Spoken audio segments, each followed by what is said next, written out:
Hoot hoot everybody, hoot hoot! I'm Vilhelm Vanderbos, the noble owl of Globie Generation 2 Equinox. And welcome to Glory to Rhubarbia. Rhubarbia to glory! Rhubarbia will never die. Hello everybody. Hello Natsu, hoot hoot! Hello Ember, hello Sophie, hello Ice. Hello Remy, hello Kiryu. Hello, hello Lysander, hello Kiki. Welcome everybody, welcome. Hello Estefi. Do you guys know my sister in Globie, Rhubarb and Custard? Well, if you don't, you will know her. Now we're gonna draw her today. We're gonna start a new Globie portrait. I have a couple of Gen 2s left to do, so we're gonna draw a Rhubarb today. Glory to Rhubarbia! Exactly. How's everyone doing today? How's everyone doing? Happy weekend, everybody. I hope you're off to a good start of the weekend. Good job, we all made it. Did you have a good week? All the questions, I'm very curious.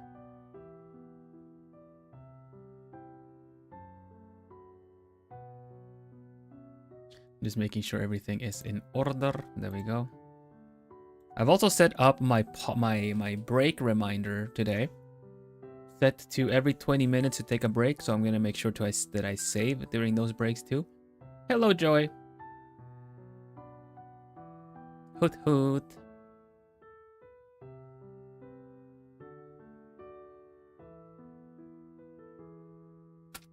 Thank you, Alchemists, for a nice movie night yesterday. We watched Wall-E. Some of a couple of the watch-alongs, the VODs are going to be made public soon, so you can catch up and maybe watch a movie together with me retroactively. Hello, Mary. Hoot hoot. The week was okay, it seems. It's just kind of like standing around like, I think I'm okay. I don't know. Nothing seems to have happened. I get that though, I get that. You got sick? No. Well, I hope you're feeling better soon, Lysander. How was yours? I'm doing pretty good, thank you. Good start of the week, good start of the year. All the fun stuff. Basically, yeah, right? Just kind of like, huh. I think it's okay, huh? I think so.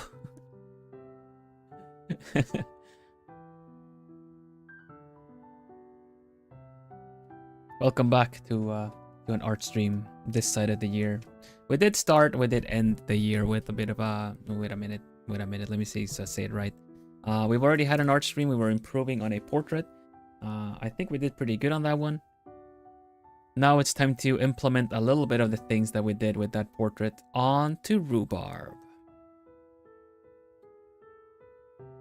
We blacked out on a random Tuesday, right? Got to hang out with homies. Nice. Socializing. Hey.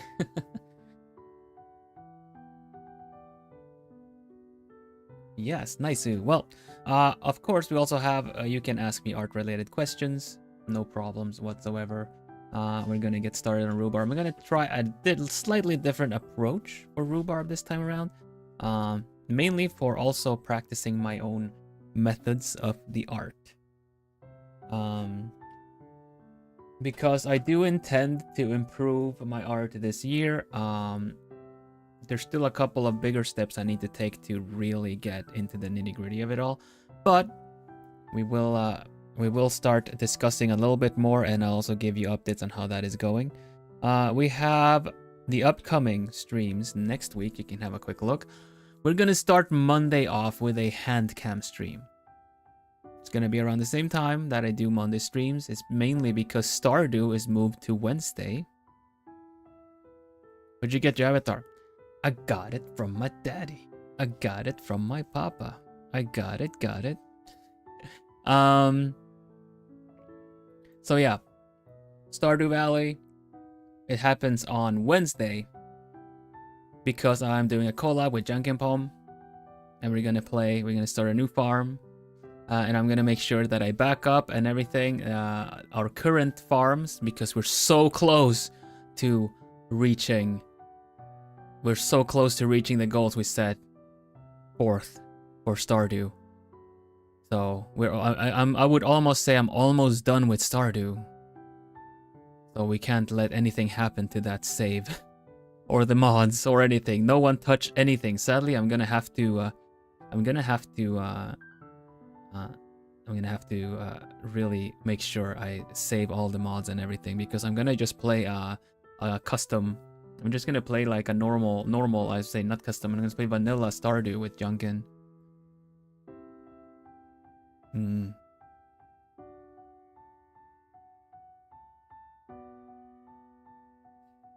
Anyway, handcam stream. We're gonna do a puzzle. We're gonna play I'm gonna try to solve an actual puzzle, escape room puzzle. That's a cube that is themed with Camelot, which, you know, myself being direct descendant from Wise Owl Archimedes. We have some ties to Arthurian legend. If you're curious about that, Ty, you should go check out my lore video on my channel. It's under videos. I did the art and the recordings and everything for that. So yeah. Try some vodka for Monday. No. Normally I would do an evening stream for hand cams like on Thursday, but this is how I am structuring it up next week. Of course, next the hand cam streams that are coming up are gonna land on Thursday evening like I normally would do. So yeah, you're gonna see how that goes. Art stream, more glory to Rhubarbia, because we're not gonna finish Rhubarbia in one sitting, so we're gonna continue that on Thursday, which is like, why Thursday? Normally the globie portraits would be on the weekend, because I'm gonna do a special art challenge on Saturday. That is the deal. That is the setup. That is the what we're doing. Members only stream. I talked with the alchemist before. We're gonna play Fast Penguin. We're gonna be Fast Plumies and Fast Alchemist on Friday, which is a free game on Steam, Epic Store, and on the PlayStation. It is gonna be coming out on the Switch soon as well. So much like Fall Guys meets Mario Kart, it seems like a very fun game, and I would like to play with you all. So let's give it a look. Let's try it out a little bit together before we play. We do it publicly, or other people catch wind of it, so I can get a little head start and get acquaintance with it. Yeah, it would be fun if you want to join in. You could. So make sure you check into, if you have a PlayStation, if you like, make sure you have the game updated and everything. I will do the same. It's a pretty fun game. It's very lighthearted, very kind of downhill racing, because penguins just kind of slide on their belly downhill. But it does also have a bit of the levels are really goofy and kooky and funny. So it reminds a little bit of it gives a little bit of Fall Guys, but it is its own thing for sure. Hello, Dumatias. Welcome. Good evening. Good afternoon. Good afternoon. So yeah, that's what's coming up. And yeah, goofy. Yeah, it's really fun. It's like topsy-turvies, like curvies and loops and jumps and flies and all this stuff, and power-ups, you know, that kind of stuff. I would call that goofy. Some would call it party game, but you know, it is what it is. It's fun one. All right, let me get some tea going. I will remind you all whenever I have a break, so that you can also have a break. And what do we have? What should we drink today? I'm gonna have caramelized pear. That is my go-to. I love caramelized pear. It's one of my favorite flavors in most things, honestly. I will put pear flavor over strawberry flavor in, you know, kind of milkshakes, drinks, and any kinds of things any day. So that's how much I like it. Funny enough, my favorite kind of pears are when they're kind of unripe. But yeah, I don't know. Habits of just eating pears when they weren't ripe when I was an owlet or something. But I like them. So yeah, all right. You know the deal. Yes.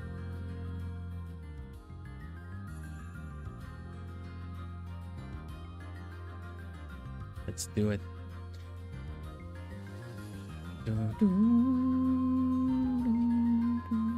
Okay, rhubarb. Now, as you all know, I have technically drawn rhubarb before. And when I say that because rhubarb drew herself.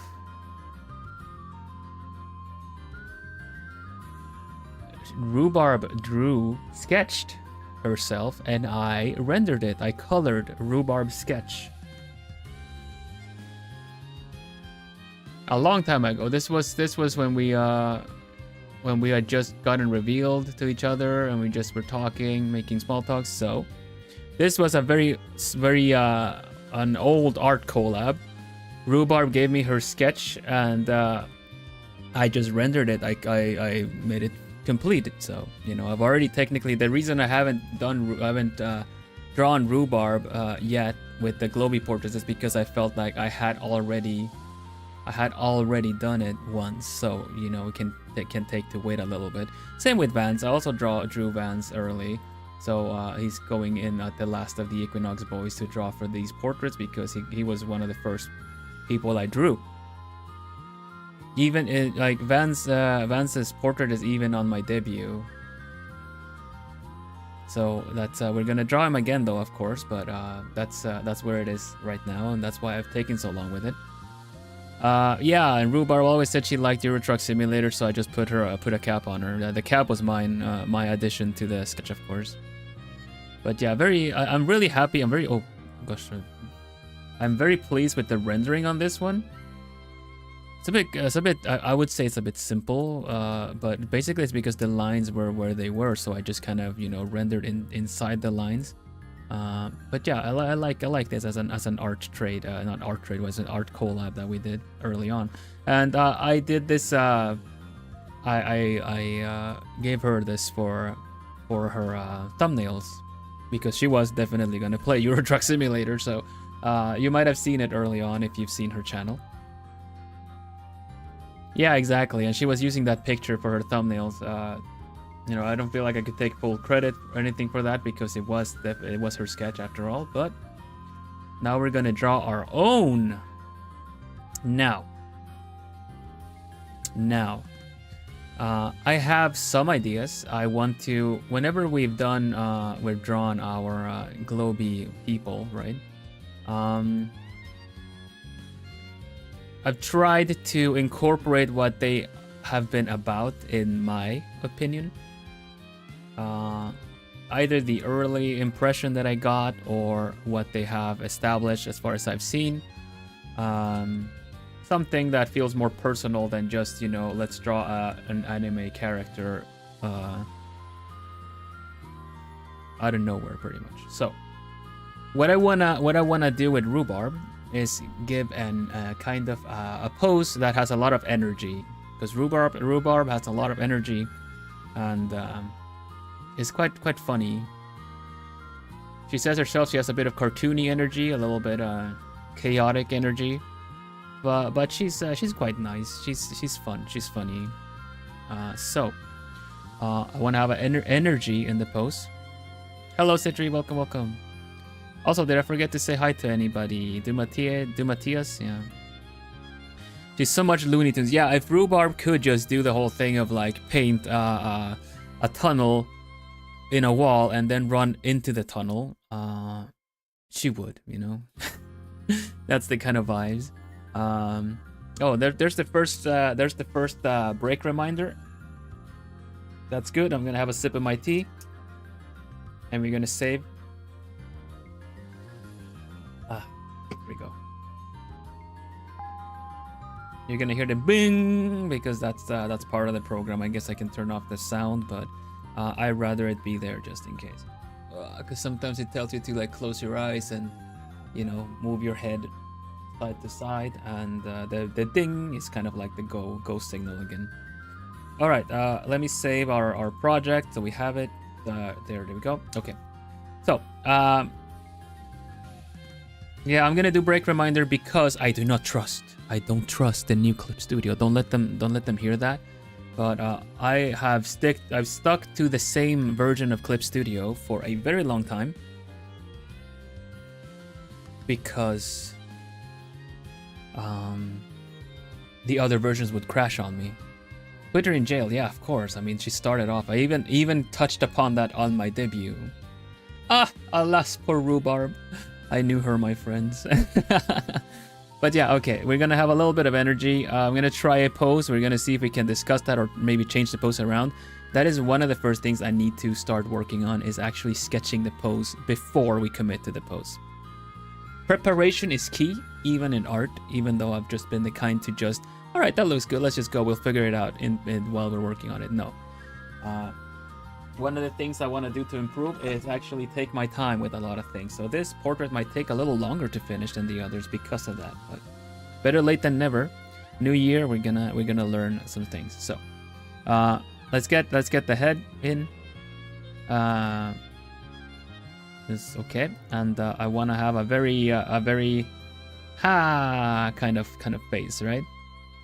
Maybe with the with angry eyebrows. That's very Rhubarb in a way.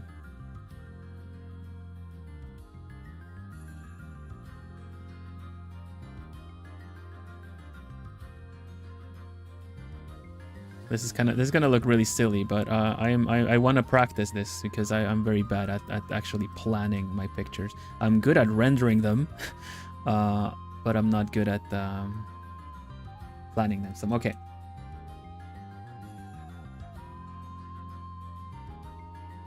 Lots of energy. Okay. I wanna have a cool pose, something like I want to have her be very in motion. I would like to have her kind of do a, you know, kind of punching out of the. I'm gonna try to thumbnail it a little bit. I'm just gonna try to sketch it a little bit. Yeah. I want her to kind of have a fist, kind of like, yeah, glory to Rhubarbia. You know. I might even put like a general hat on her or something, but we'll see. So this is like a clenched fist. Or like a finger pointing kind of thing, right?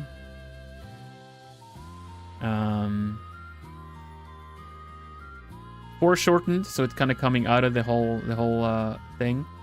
It's going to be really tricky to get this done properly because this needs to be pointing out of the screen a bit. And with the pose, I kind of want to have it a little bit curvy, right? This is we're gonna change this around a little bit, like a conqueror pose, like giving command to the Rhubarbian army kind of pose. Yeah, we're not gonna see this much though, but I kind of do want to have this much involved. I'm not even sure if it's gonna be that much. We'll see. This is very exaggerated. I'm just kind of working the pose right now.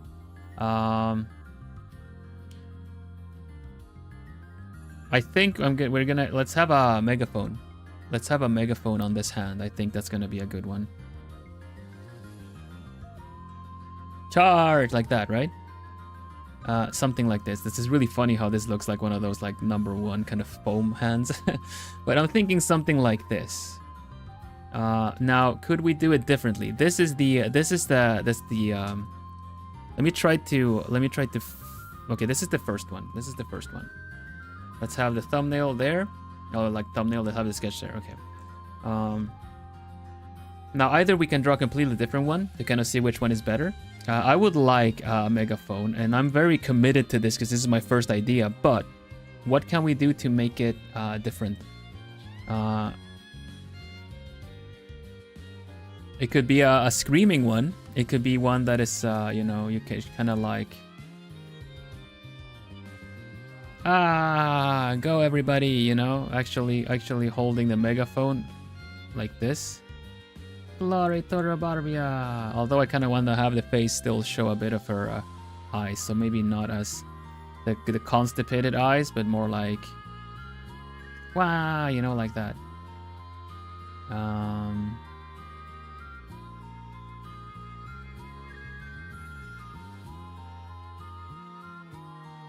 More like this.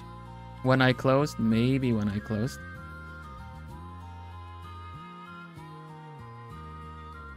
I think I would be more of like giving the eyes different sizes. Wow, but I don't know. I kind of feel like this gives the same kind of pose because I want it to be like a portrait, kind of, you know, a little bit like card art. Not so much necessarily a scene, but okay. Then we have another suggestion here. Same kind of curvy kind of S shape in the pose. We want that. Because she has a jacket, right? So the jacket is going to show a lot of motion. Like this one already is going to have the jacket kind of be a little poofy around her and stuff. I would think it would be really cute for a picture, maybe not what we're looking for right now, to kind of have the megaphone be essentially cropped here, and you kind of just see her eyes pop out of behind the megaphone like this, right? This would be a really fun picture in general. If you're looking to collab, to commission this rhubarb, by all means. You know what I mean? This would be really funny as like a portrait, like a profile picture. But yeah. I'm gonna try to workshop this pose a little bit better. I still feel that I'm coming in with a bias to the kind of pose. This is something that can be fixed with you know, having a lot of references, kind of what you're kind of thinking. The first one is super strong. I kind of feel like I already knew what kind of pose we're doing, but I wanna, in that case, I wanna have her shoulder, or kind of her face touch the shoulder, you know. Like she's really like angling, leaning against the shoulder. Hello, Hope. Welcome, welcome. So the arm is more going something like this. The shoulders are slumping a little bit. Probably gonna need to bring this one in a little bit closer, angled, like that.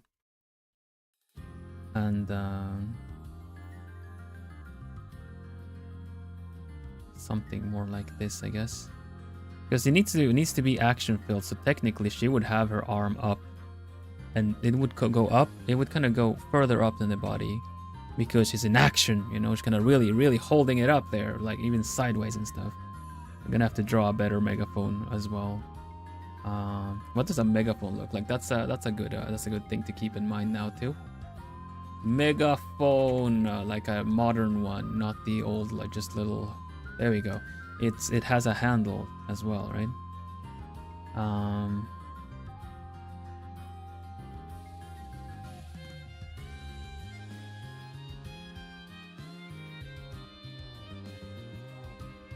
Like that. She'll be holding the handle a bit sideways like this. Nice. Okay.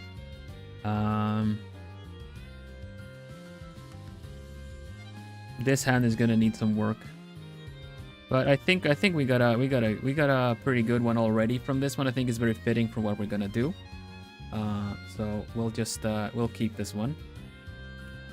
Get rid of these. Now we gotta use this one for an actual, actually sketch out the picture. All right. Let me bring up Rhubarbian references. The ancient tablets of Rhubarbia, aka the reference sheet. There we go.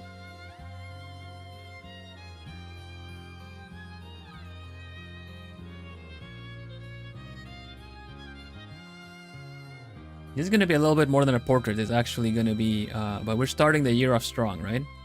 So we're doing, it's a little bit more. If anything, the one we did together is more portrait, you know? But I've already done a portrait, so let's do something else. Yush.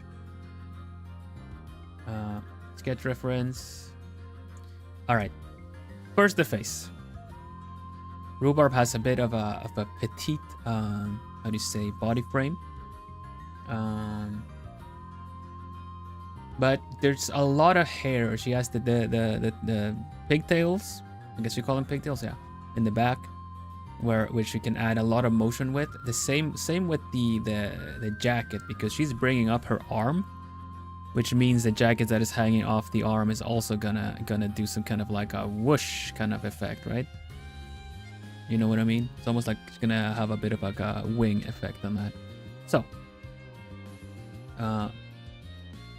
let's bring up the references here.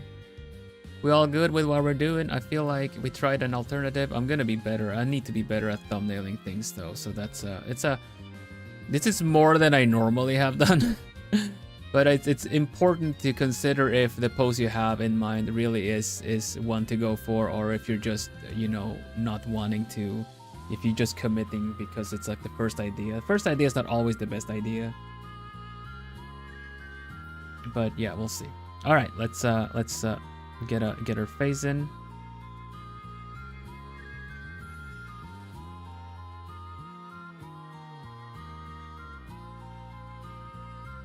We take outlet steps. Outlet steps. Ah, that's so cute. That's so cute. Isn't that cute, Bloomy? It's so cute. Yeah. Bit by bit, you need to. The first step to improve is being aware. The first step to improve is being aware that, you know, you are that what you're working towards and stuff, right? Okay, let's try to give this, instead of just doing the plane looking from the side, we're gonna angle it a little bit. We're gonna make it a little bit more interesting.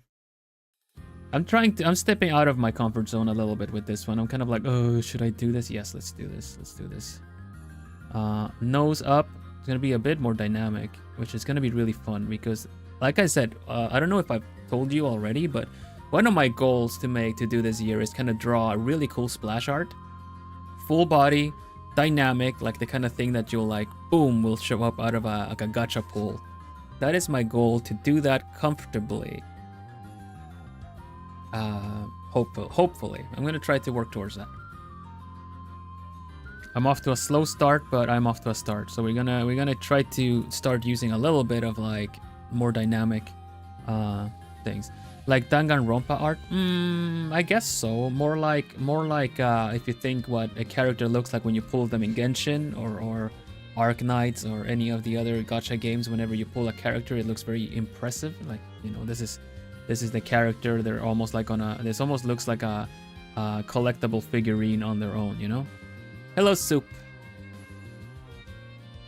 I'm starting to think I may need to fix my mind on something very different picture than my conscience seeing that pose. Well, then I suppose you should.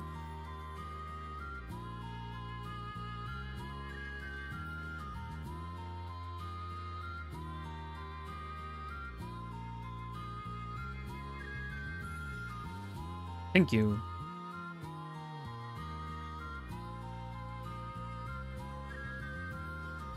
I used to have that goal when I was much younger, although nowadays I'm teaching myself how to do a children's illustration style. That is, it's easy to look down on children's materials and books because it's for babies, like literally almost for babies.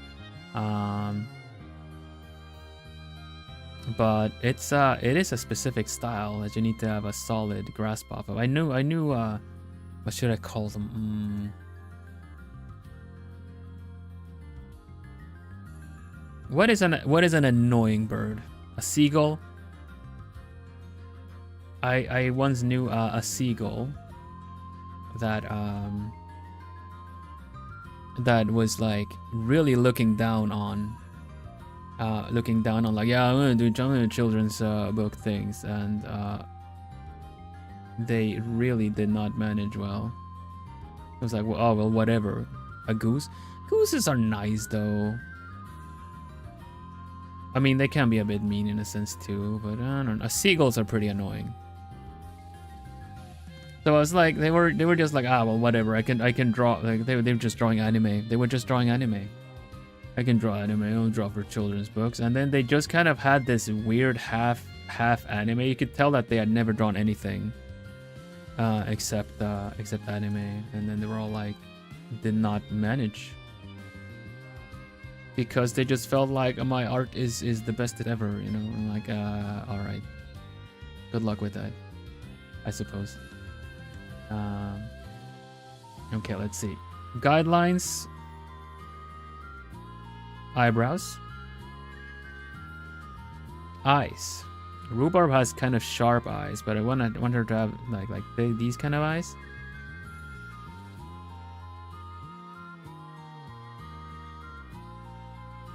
This looks so creepy when it's all in white the way I'm sketching, but I need this too. I need the dark mode. I need dark mode. Art dark mode to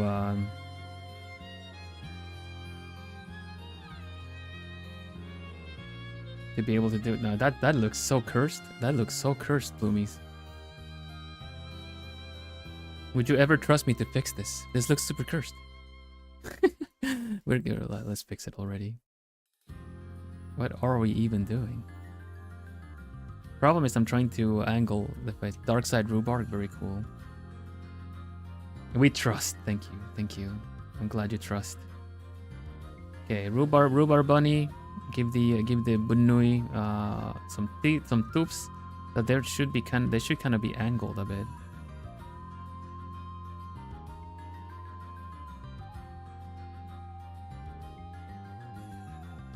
Kind of needs let's just do this. Okay, that's fine. That's fine. That's fine. Right. Okay, Rhubarb. What's your deal? What's your hair like? Let me have a look.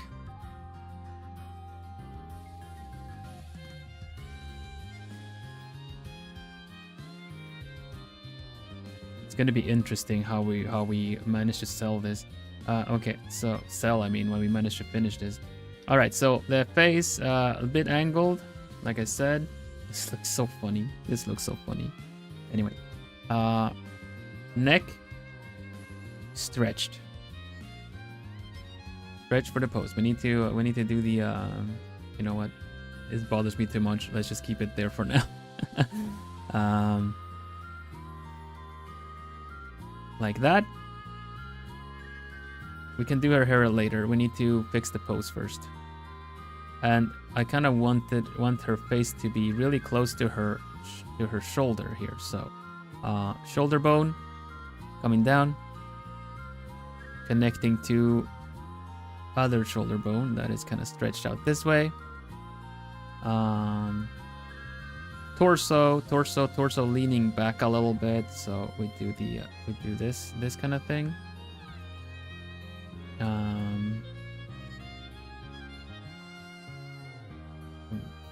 Does rhubarb show tummy? Little bit of tummy, okay.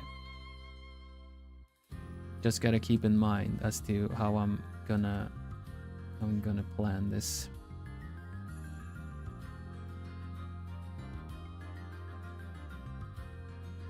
Something that I saw with a reference model that was really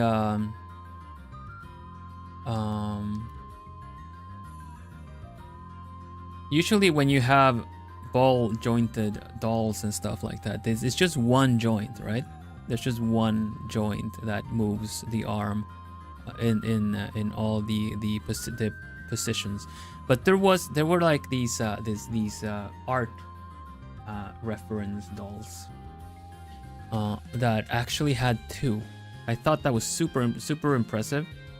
I didn't understand it first, but they were two connected joints. But the poses you could get with that, suddenly you could hit, you could rest your arm on the elbow and stuff like that. I thought it was really good because one of the ball joints was kind of more inside the body, the other one was outside, but the range of motion for just the joints was pretty much what we can do with our shoulders. You can shrug, you can move them forward, you can move them back. And that's another break. I'm gonna have another sip.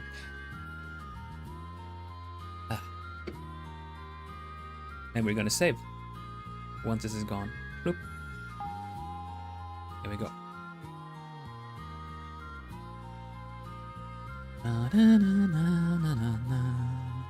Anyway, shoulder I don't know how to really draw this arm.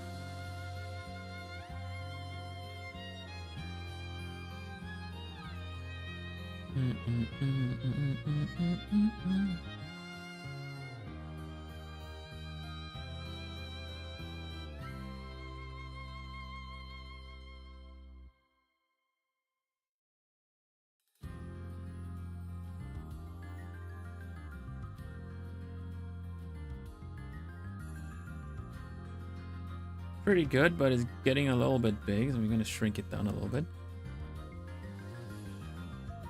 The more joints, the better for posting, but yeah, exactly. When you talk about Transformers and any kind of dolls, I suppose. For artistic, for art reference dolls, I feel like it's just I never seen that before. Have you guys ever seen the same company, I think, actually made a hand reference thing? I was very tempted to get it, but I feel like that would just be another thing that's collecting dust somewhere because it sounds like a good idea, but then it's not like it's gonna generate poses for you. You know what I mean? And I'd rather just take pictures of my own hand. But hand reference figurine. There it is. The reason I'm bringing this up is because it has so much motions in it. I don't know if I should show any kind of, maybe just pictures.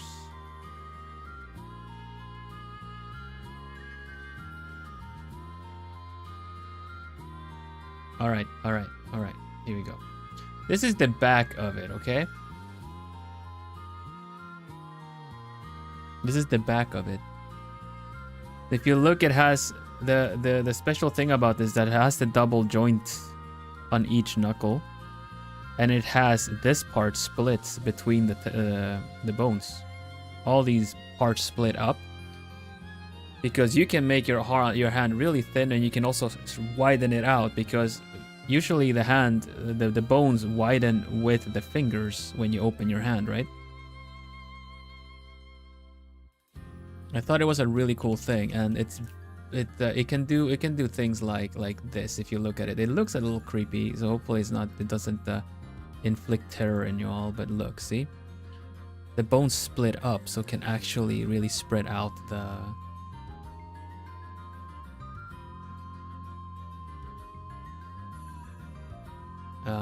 fingers like that.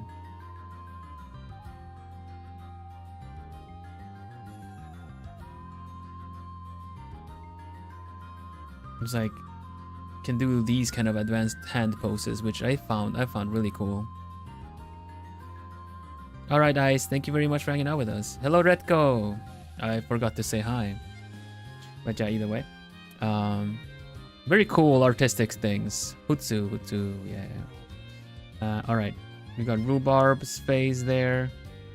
This looks very much like a face I would just sketch out for any other pictures I've done. So honestly, so I feel pretty good about it. The foreshortening might need a bit of work, but maybe we don't foreshorten it too much.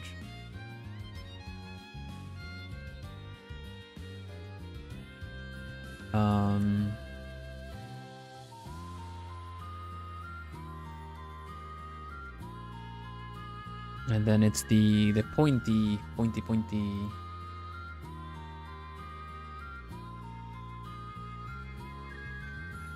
This is almost like a JoJo pose.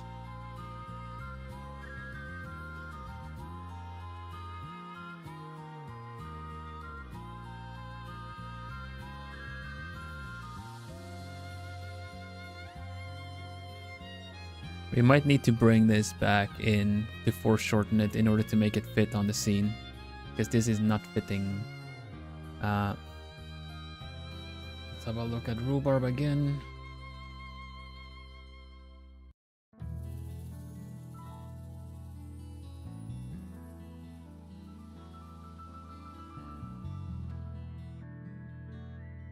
It's going to be really wide, so we're going to need to bring the hand in and change the eyes a little bit.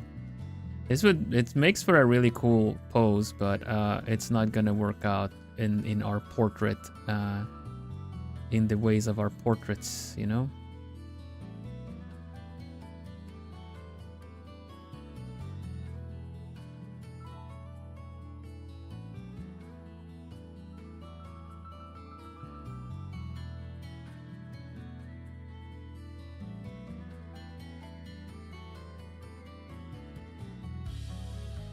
So we need to bring the hand in.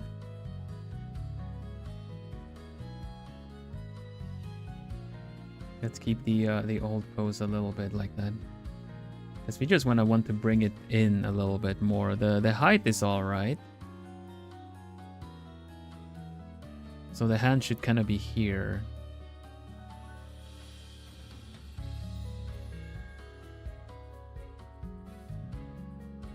Pointing out with some fingers in. Hello, UA. Welcome, welcome.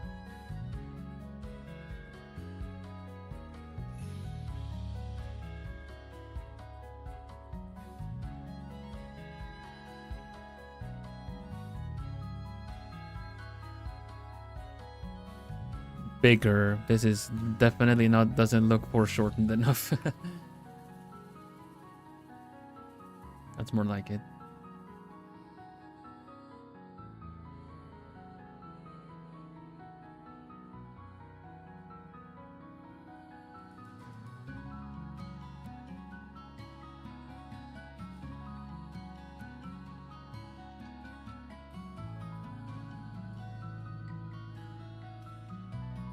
Can even do a little bit of this when the arm kind of overextends a little bit, you know. It'll give a little bit of curvature that would be quite good to, you know, this kind of thing. If we bring the hand in a bit and then down. But it's we need to find the balance to do it. Because otherwise the hand is just gonna look broken, and we don't want that. But do you guys know what I mean? The kind of curve that I'm talking about?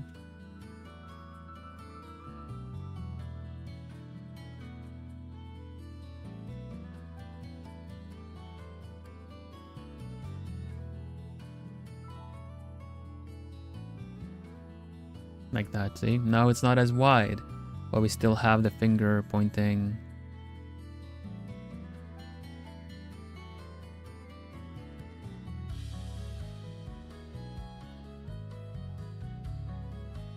Okay, megaphone. Megaphone. Maybe we can find a 3D model of a megaphone on Sketchfab. Sketchfab, megaphone.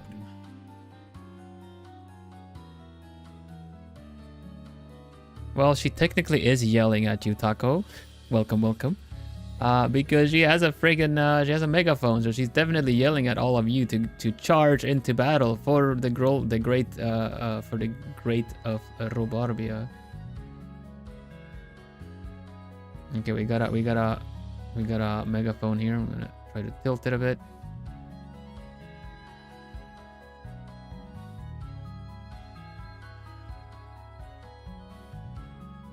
It doesn't want to tilt the way I need it to tilt. It's too bad. She's doing both, yeah. She's actually doing both. He's committing war crimes and ordering you to do it.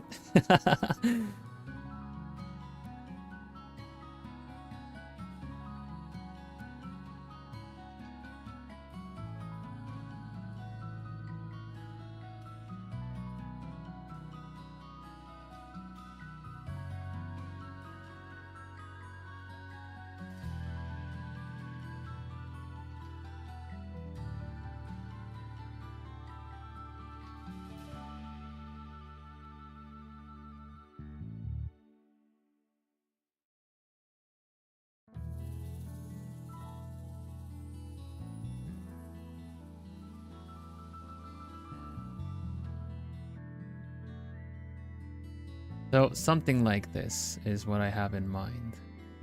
Though I'm probably gonna need to angle. When I look at this, everything looks so 90 degrees everywhere, you know? I kind of need to have the the dynamic angles everywhere.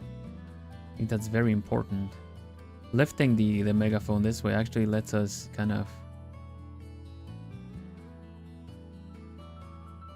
do this as well. Make the hand go away and then bring it back.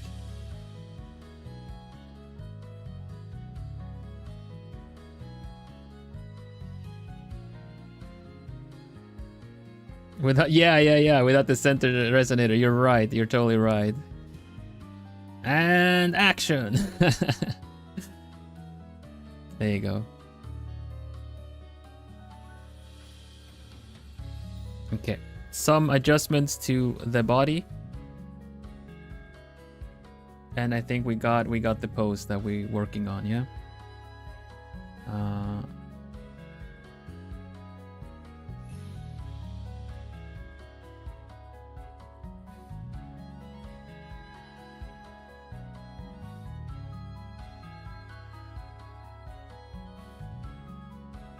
Gotta check the reference again.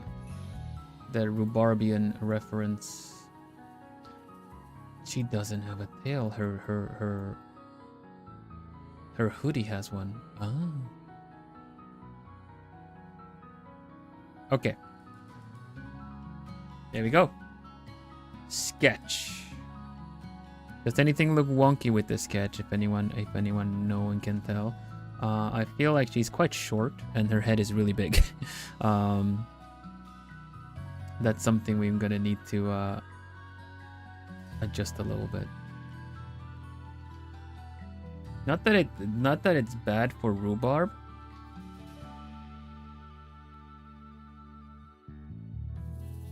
But we do need to adjust things a little bit. Just a bit. We have to put in her hair in as well. Otherwise it looks a bit weird. Okay. Rhubarb, what does your hair look like?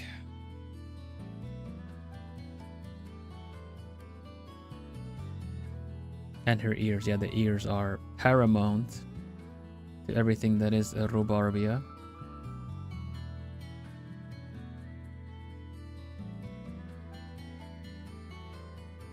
Already looks a little bit more like her, honestly. Just doing the hair, these bits of the hair. Anyway, her ears. One is a little like this. No. There you go.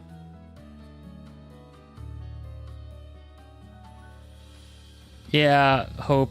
What we're saying was like it was so nice to see Rhubarb not committing war crimes and yelling at chat, but she is yelling at chat and she is committing war crimes. That's what the whole thing. Well, that's what Rhubarb is all about. Who am I to take away the habits from this Benui? Head is still too big. Honestly, this the pose, everything looks pretty wonky, but we're gonna fix it. We'll fix it. Don't worry about it.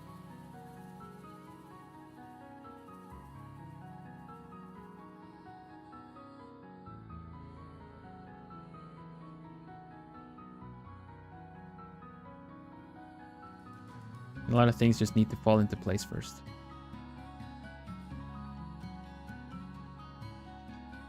Do you guys see the vision? Do you guys see the vision?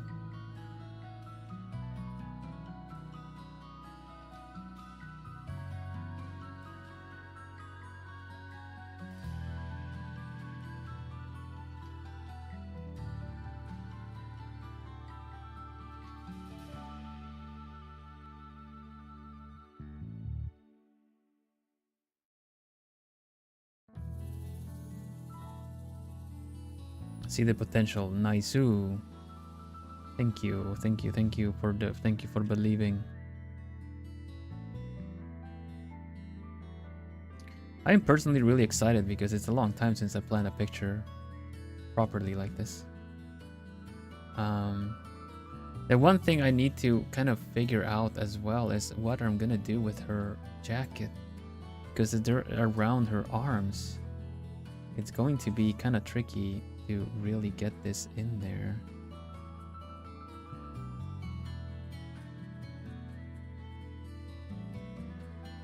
It's great to have hobbies. Yeah.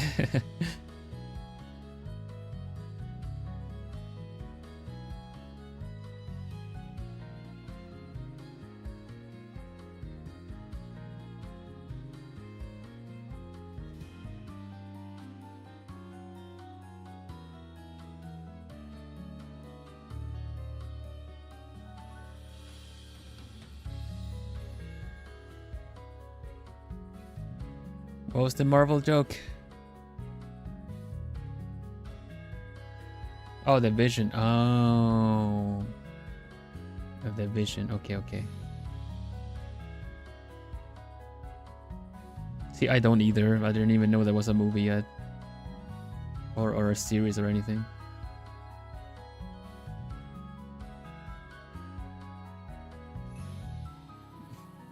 I'm sorry, Flo. It was clever. Don't worry.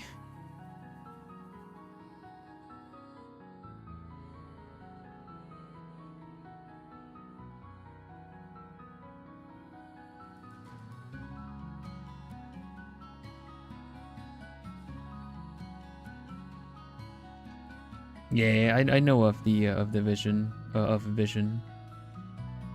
I just don't know if they brought him back or done something else with him. I don't know. I haven't watched Marvel movies in a very long time. I did watch the full first saga, so to say.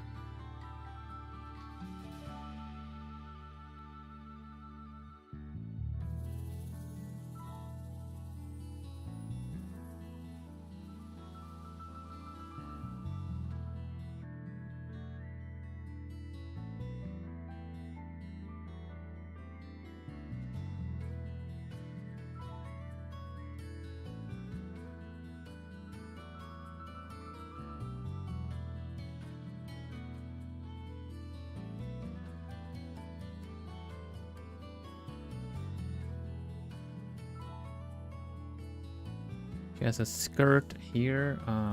Let me draw that out.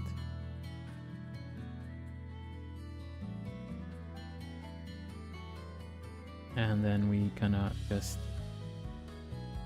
do the thing with the skirt.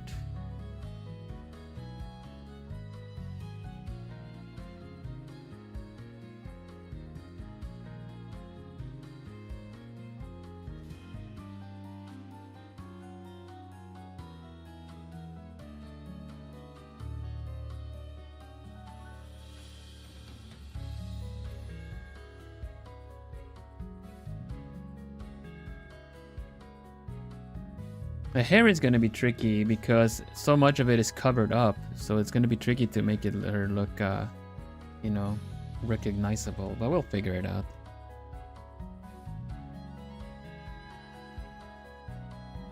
This is what we've got on Rhubarb. I still feel like the face, the head, the face, everything is a bit too big.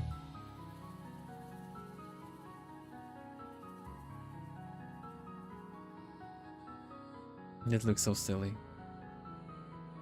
Rhubarb bar. But yeah, let's save this. These are the sketches. Then we bring Rhubarb in. Don't need to keep that one.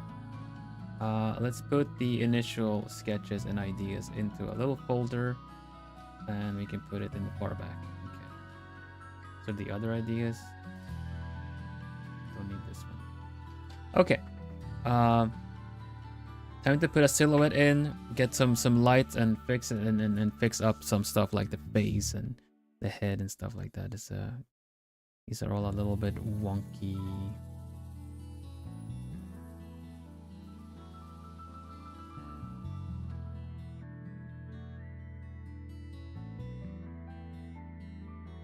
Oops. Oh gosh. I also see there's a tangent happening. A tangent is when lines kind of interconnect and mess with your eyes. There's a tangent happening all the way here where it goes into her hair already there, see? What this happens is that you don't know what is in front, you don't know what is... Oh, there's a break time. We grab a sip and save.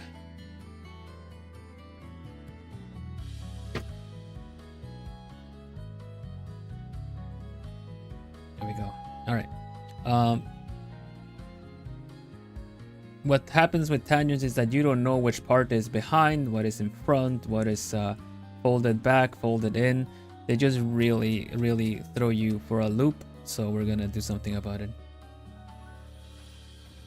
Okay, Mary, thank you very much. Don't worry about it. Hello, Jen. Welcome, welcome. I think we can figure this out. I'm just gonna start putting in some I'm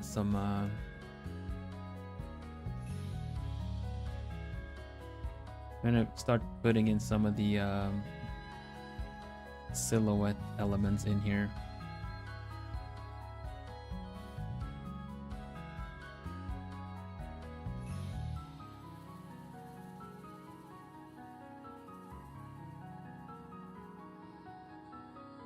I'm glad you say you can see the potential in this, because it's always a hard sell to really, you know, convince that no, this is gonna look good. Trust me. But I hope that the somewhat dynamic pose and things like that already play a part into making you feel like we can turn this into something good. The one thing I'm not planning for right now is the background. I feel like we do outlet steps, we plan for the pose, maybe we plan for a background next time. We're gonna try to use the little tricks that we talked about in the last one. The kind of lighting that a lot of people use because it catches the eye pretty fast and quick. We're gonna try to use a little bit of trickery. We are drawing rhubarb after all. Schemes is everything we need right now. It is how Rhubarbia fell. It is how we will bring glory to Rhubarbia.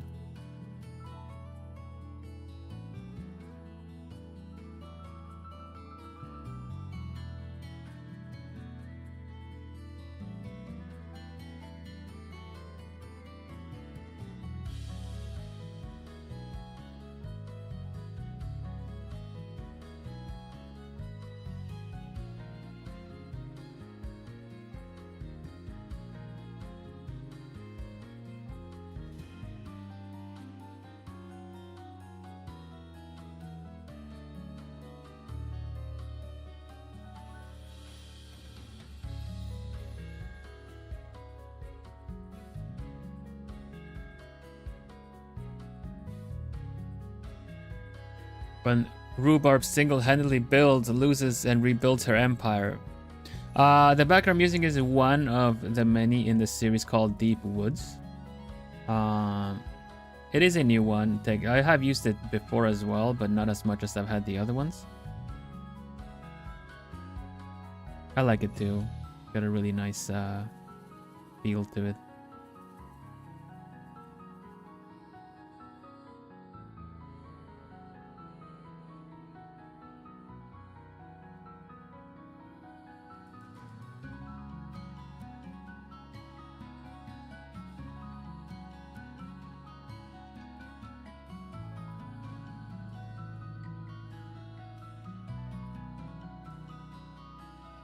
We're gonna do a little bit of subsurface scattering, which means, you know, the kind of, if you hold a cloth over a light, you see some of the light coming through the clothes, right? Same thing with almost like filtered light that goes through material. You can do that with you know, you see when there's light behind the ears, stuff like that, and kind of makes everything glow a little more orange. Hello, Anjuru. Thank you very much. We're just working on the sketch. We're gonna get hello Sayu, welcome. How are you doing today? How are you doing, Angel? Draw a box thing called a 50% rule. This means spends 50% of the time studying and another 50% drawing for its sake. Oh, cool. That's probably like one of the good ways of studying a picture, studying and learning. Bit tired? Sorry to hear. Well, welcome to the weekend. Hopefully you can rest up a little bit on the weekend. We're gonna do light come from this direction. We're gonna do the like I told you, the little trick of what people like to do. We're gonna have light coming from this direction. So you're not gonna see a lot of it on her face. You're gonna see a bit on the nose, a little bit on the edge, but we are mainly gonna see it going across here.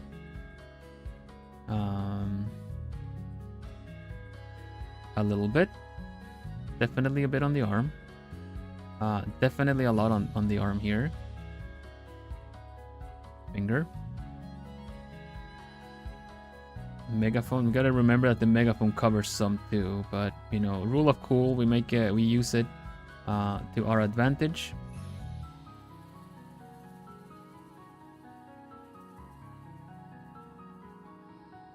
This really shouldn't be this bright, so let me just do it up at the top. I kind of just want to use the light to show her neck part here, like the shoulder blades and not shoulder blades. I was saying the collarbone. That's the cell I need really to use it there. It'll help show the rest of the picture, and then we can still have lighting and shading in the shadows, but a bit more sparingly. Going over friends tomorrow. Ah, well, that can be seen as recharge as well, you know. Do take it easy where you can.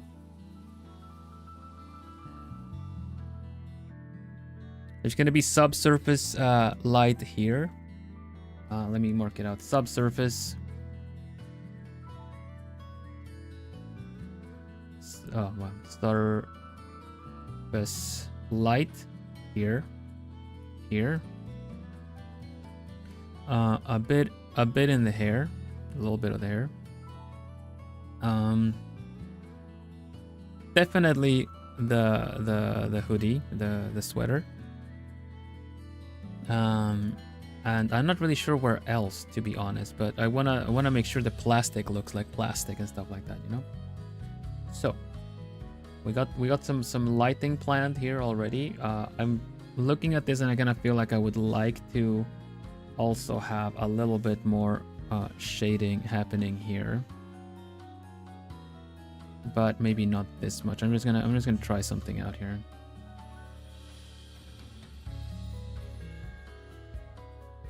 That's a bit much. Bit better. Okay.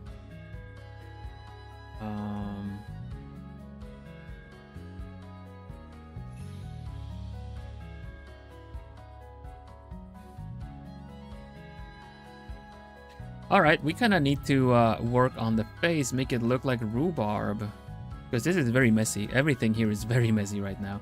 I'm not sure how to best do that, but let's just try. Why not? Let's just try. So rhubarb, style-wise, if we're gonna analyze the style a little bit, rhubarb's eyes are a little bit further apart in order to kind of make it look, you know, big and cute. So really, we should probably kind of just do this a little bit. She has her eye shapes are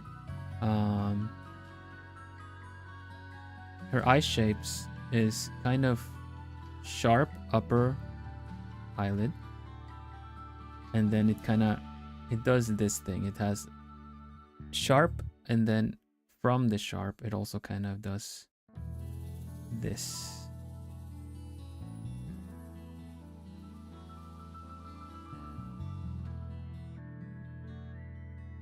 Yeah, water drop, like that's a very good sideways water drop. Same with the irises and stuff. So she has a bit of a like long eyes. It's gonna be a little bit out of the usual model character. We're just trying to do a little what if kind of a picture, right? This part I'm just going to be rendering. I'm just going to be rendering straight into the picture. I would normally have merged already, but because of my because of how I'm comfortable in drawing a picture, I'm just going to straight up render in its own layer, and then we're just going to merge everything anyway. Hello, Ellibirds, welcome. But that's a really good point, Redgo.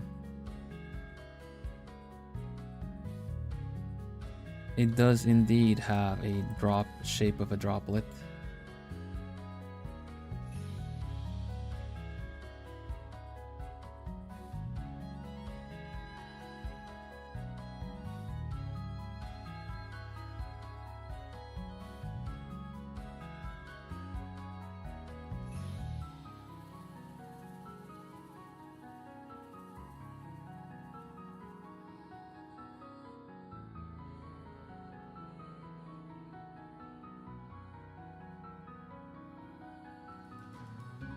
I have to change the shape of the mouth a little bit. I like the exaggerated expressions, but we have to still make it like it's kind of cute, you know? Because if you look at shoujo manga, they have a lot of like very big mouths, but they still manage to sell the shape of it pretty good. Abel, do you have any tips when you're drawing, when you're shading the gray for the colors? Yeah, I do. Oh, sorry. This it's not working out with the current sketch of things. Let me save. I can show you with the old sketch. Yeah, so you have, let's say you have your lines. Hello to you, welcome.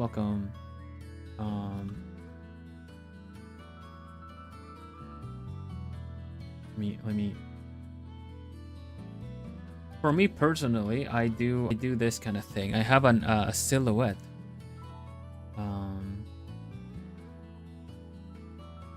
Right? And then I will use an airbrush to first do first do where everything is. It's kind of tricky if you build your sense of shading, right? But if you're gonna do a simple shading on the face, you can do something like this, you know, the half and half. Try to put shading under the hair, kind of direct things where the shading would be, right? Same with the lighting. You pick a gray that is higher, that is a bit brighter, and you put the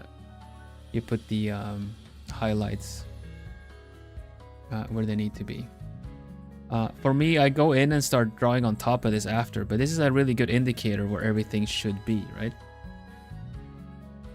Like you see here, this is kind of what it looks like before I go in and start actually working on it. That's where we are now. So basically giving it a nice indicator to kind of see where everything goes. The problem with the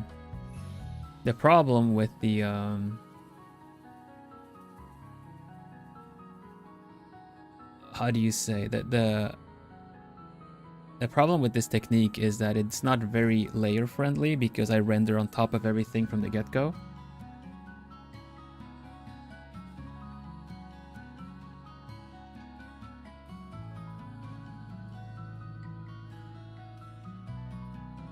I'm just doing it on its own layer right now. But you can still do it the same way as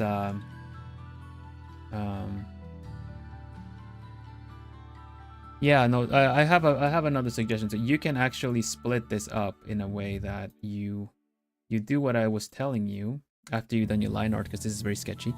But then you kind of do the thing like if you were doing coloring, you do it for the specific parts. Like treat gray as your base color. You know, like for the face, and then for the hair, it would be something like this.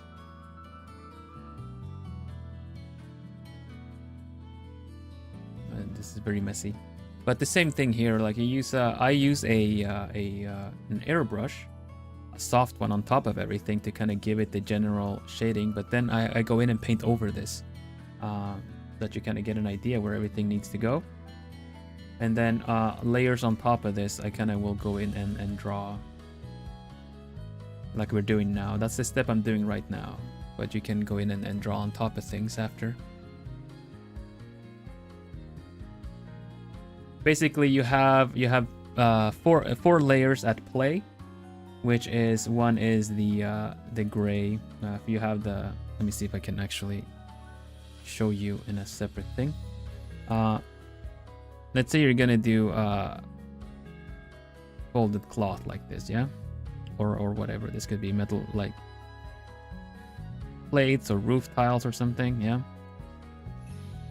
So if you're gonna shade this in gray, it's gonna be this. It's going to be the base color underneath,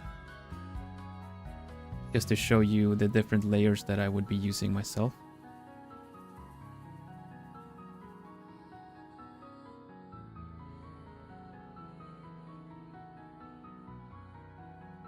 And we would also have the airbrush layer that I told you about, that just kind of generally have this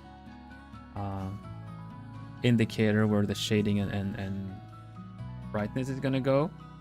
And then we also have the one on top of everything that we start actually doing the nice little, you know, the detail work on. That actually kind of goes on top of the. It doesn't have to go on top of the line art, but it I like to do it on top of the line art, but it can also be underneath the line art. But that one is a little bit more the detail stuff, right? So you have 4 layers at play. You have the detail, you have the line art, you have the airbrush indicator, and you have the base color.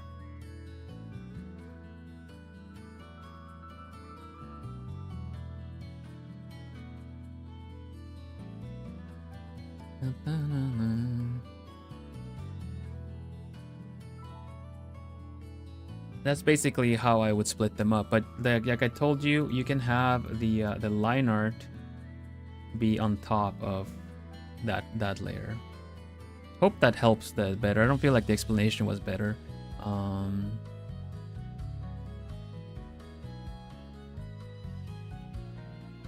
hope that was a better explanation.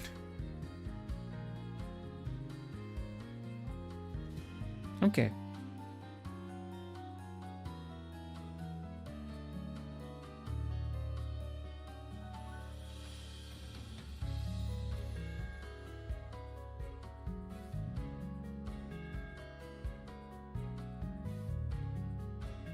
Was it always this bright? That was a good... Hello, Crazy Mike. Sorry I didn't say hello.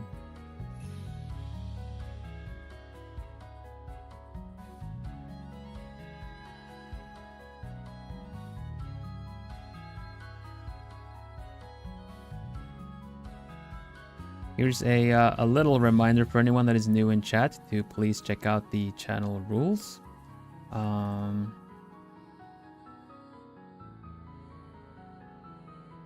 And to please not make chat about you.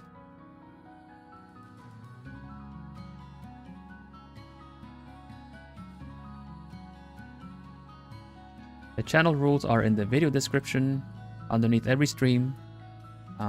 So there's a little bit that you can always check in on them. If you're not sure, you can always ask if it's okay to bring something up before you do. But please do be careful that you don't sneak anything in that normally would be against the rules. Hey Ding Zeno, hello hello, hoot hoot.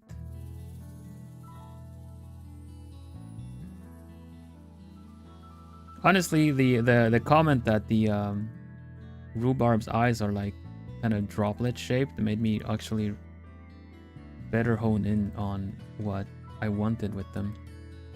I like these eyes. These eyes are pretty nice. The thing that doesn't match it right now, it would be the rest of the body and the rest of the face. But we will get where we need with those soon enough. Believe you me. Sneaks in. Bill makes great art, runs away. Good afternoon.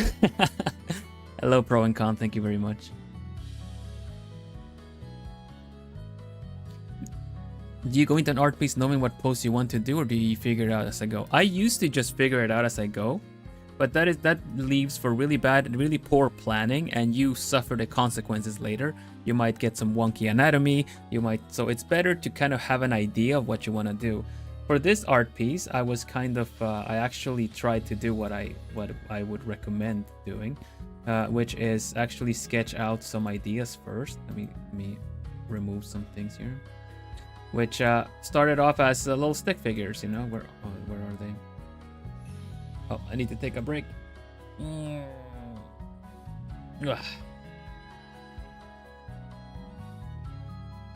Drinking my tea, saving my file. Okay, so what we did, I sketched out. I wanted to have a rhubarb kind of be, you know, barking orders like, go Rhubarbia. Good tea by chance? It's caramelized pear, so yes. My favorite kind of flavor in everything, and it's really nice in tea as well. So I drew this in stick figure form. I knew I wanted kind of pointing, doing let's go, do my bidding kind of a thing. Rhubarbians to battle kind of thing, yeah. and I wanted kind of an S curve on the pose to make it a bit more dynamic. And this was the other one, just straight up barking orders like, wow, go do the thing, la la la. But I figured this was a really strong pose. This is something I had in mind already. So we grabbed it, we drew it, adjusted it because the hand was very far to the side first. So we brought it in and did some foreshortening so it looks like it's coming, you know, kind of coming out of the picture. Put the clothes in, and that is where we are working now. So for this, I already had an idea what kind of pose I wanted to do. The pictures where I just kind of tried to figure it out as I go. Like I said, I'm confident in rendering. I'm confident in my rendering, which is essentially giving things shape. Like what I'm doing right now is rendering where I'm doing the grayscale thing, making everything have light and shadow. I'm really confident in that, but the pictures where I've decided to figure out the pose as I go are probably my weakest ones. The rendering might look nice, but unless it is just meant to be kind of a stiff pose as a portrait, I think it's a good idea to try some poses down before you do it, or at least try to envision it what you want first. Because if you envision the picture and you have the kind of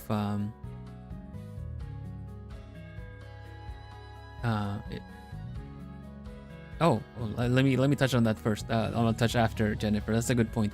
What was I saying? Sorry. If you don't have a certain vision from the get-go, which is kind of why I do the lighting so early, it's because you get a very flat picture if you don't already kind of envision what the environmental lighting and everything is going to be. Because if you just do your general shading like you do for every other picture, sure, it might look good for the specific picture, but it doesn't tell as much of a story, both in dynamic and motion and everything like that, you know?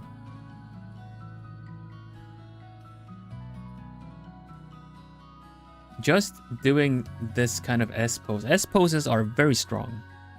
Just doing an S pose already gives it a bit more of an interesting kind of like, there's motion here, you know? There's a reason why anime figurines are kind of built and designed with S poses in mind. We still need to fix, I'm gonna change the, I'm gonna do the another one. This one. We need to fix the foreshortening a little bit more.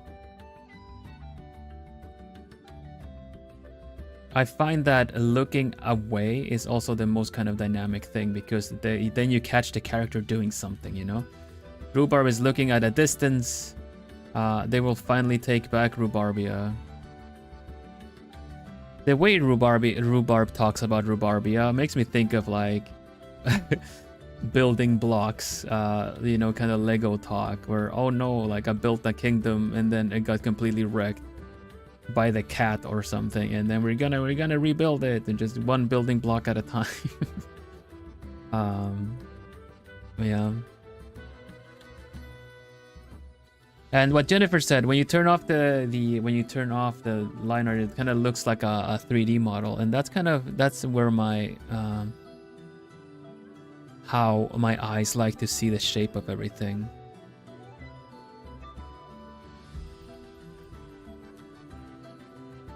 I get a lot of my my training, my practice from doing giving things shape, from drawing 3D models, or at least, like I said, when it comes to anime art, I practice looking at unpainted, like gray, uncolored, unfinished anime figurines, because they are gray. You can better see where all the shadows land and stuff, instead of the actual finished painted product. Now I can't really bring any examples, because we will be promoting certain things. But let's see. You could look up. Let's see what we can look up.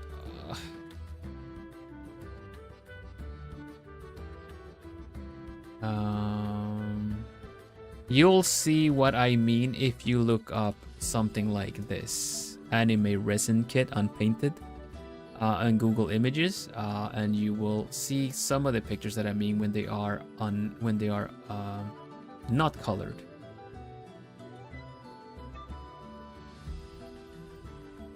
You can also do anime figure unpainted. Probably, yeah. Anime figure unpainted is a much better example. Here's something that you just search that Google Images, and you'll have a bunch of pictures that would serve really well as references for your grayscale rendering. Because they are unpainted, you will see exactly where all the light and all the shadows are. It's really good practice to and also good study.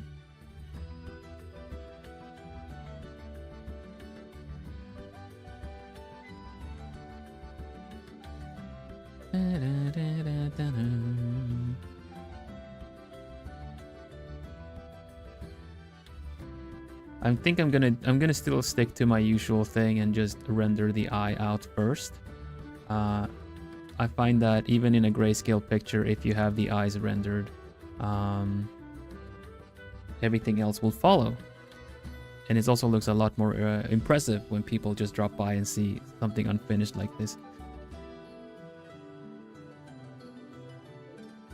If you manage to use composition and things like that to put focus on the face,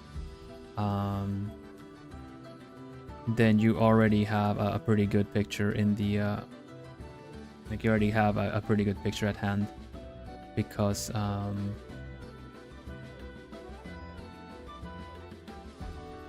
then you really just need to make the face look impressive and eye-catching.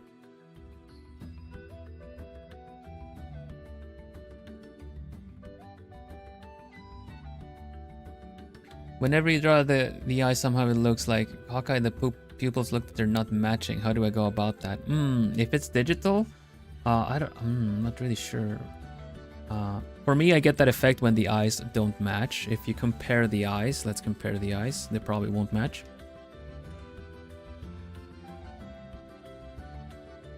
They are, well, they're matching pretty good, dang. A way I do it is kind of doing it like that, copy and pasting it. Is a good way. Is that you just, but it's a crutch, right? It's a crutch, you know. You don't want to do it too much, but it's a good way to get the eyes actually matching with each other, and then you just have to think about where the eyes are looking. In this case, Rhubarb is looking at a distance, so she can look a little bit like that. It's a bit of a helpful tool to just do it not looking at the camera. If it's really difficult to get a sideways picture looking at the camera, because everything from a side point of view, like this, right? This is a very this is the most common kind of picture to draw. But this is not looking that good. But the one thing to remember is that instead of just thinking of doing the eyes, that the position of the nose is also important. That if it covers the eye a bit, it will sell it better.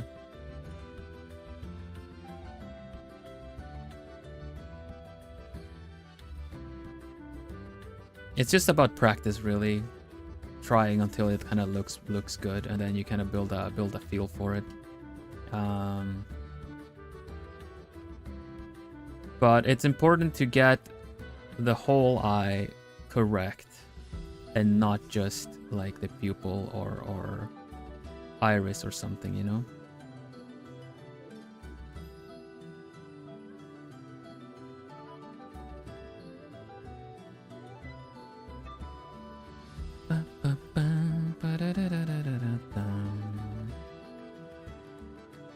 If you are referencing a picture, which you probably should actually. If you're not, like, if you're referencing a picture to kind of get the similar face or eye, compare with the original, with the picture you are referencing, and then make notes of what you did wrong. Compare it and see, oh, the eye should be closer, and then try to do that. Because for some reason the reference picture is working for the reference picture, right? So why isn't it working for your picture? And that is a really good way of learning how and what you need to change with your own approach in order to make it work. It might not always work, but it's a good to make observations of, like, what is the difference? Why is it working here and not here? And whether or not you manage to make it work with your current state, or you have to redraw things, it completely depends on, you know, how fixable, how savable it is, so to say. But that's something you will learn for the next picture. So it's never a wasted study to just take a moment and think, why is this working? Why isn't that working? Instead of feeling maybe a bit crestfallen that, oh man, why is it working here and not for me? It's like, just take it as a moment to kind of like, okay, well, I'm gonna figure this out because it should work. If you feel like you are doing it the same way the other person is doing it, but it's not working, it's just kind of like baking or you know, cooking or something. Why did their soup turn out tastier than mine? I was doing the same things. And you have to like backtrack and see, it's like, oh, you actually had it longer on the stove or something like that, you know. So smaller things, but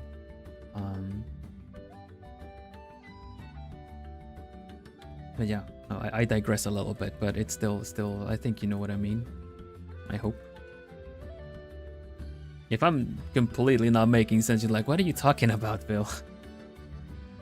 Phil, my owl, what you doing? What you talking about? I don't know, I was just really hungry. I just started talking about cooking.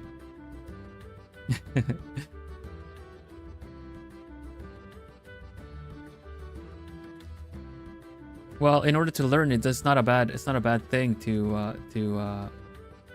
copy something.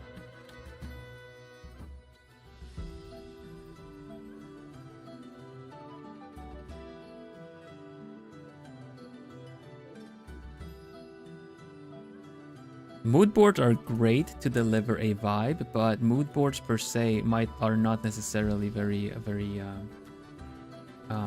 reference friendly. Although you actually adding a face that you wanna use or study from it would be completely legit to add to a mood board, in my opinion. You are, after all, referencing it and not, you know, copying it. You're not copy pasting it or using it. But yeah, learning by doing is a very slow process. It'll get you there. You might learn, but learning by doing, as in, I mean, like, I'm gonna figure out how to do arms, and then you kind of just really hard-boiled go straight at it without necessarily studying an arm. I've done that a lot. It taught me a bunch, but I feel like I could have done it a little smarter at times.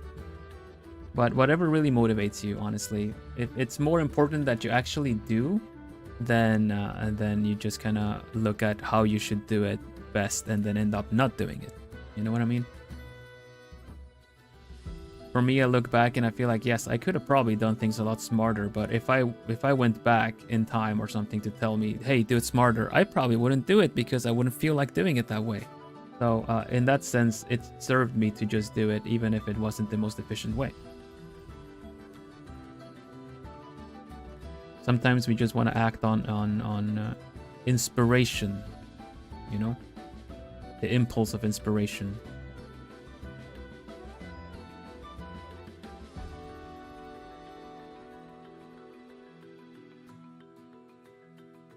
It's a very strong one. It's also a very fleeting one.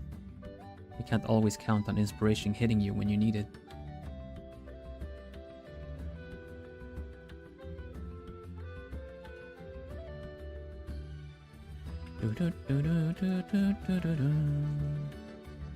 Put the photo aside once you're confident and keep looking over if you're worrying about. Yeah, that's a good way. Oh, they have a reference tab. Yeah, in Clip Studio has something called a sub view that you can bring up for reference as well, and you can actually use the sub view to color sample if you wanna grab some colors. Color sampling is really good. You guys know the palette functions in the art programs where you can just kind of save colors down. Basically, in order to kind of learn some coloring early on, I would go to the pictures that it's like, oh, these colors look really nice. I would like to draw something similar to that. So then I would take a picture and just color sample. Like, this is the skin color, this is the shade color, this is the this is what they have on the highlights, this is what the hair color is like. I'm gonna draw a character that has kind of similar hair color or something, you know. And then you have it straight up there, and then you can experiment with the work that someone else already did when it comes to their color theory before you actually, you know, so things might be falling into place and you start understanding it as well.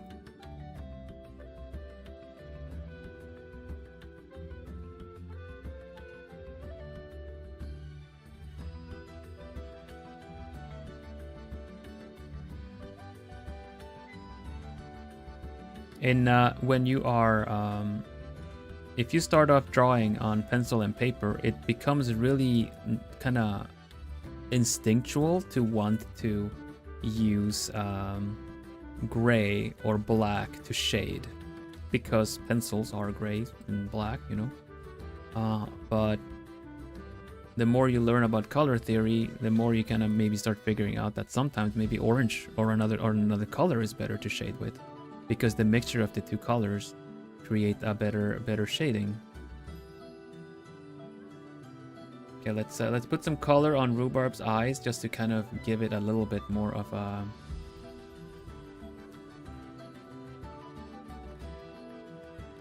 wow. There's some color there, you know. It gives it a little bit of a better impression, I think. And then we do some glow dodge on this so that it looks bit more. Oh no, not glow dodge. Color dodge.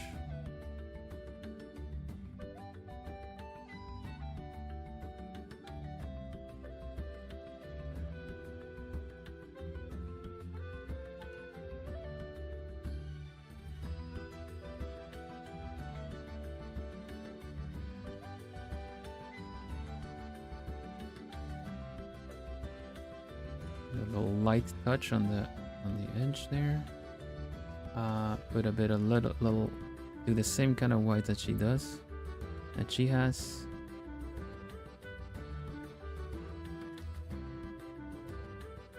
There you go. See, it's already a lot more like, wow, everything is unfinished, but look at those eyes though. Yeah, let's keep those there. They make the picture more interesting for people that drop by and then say hi.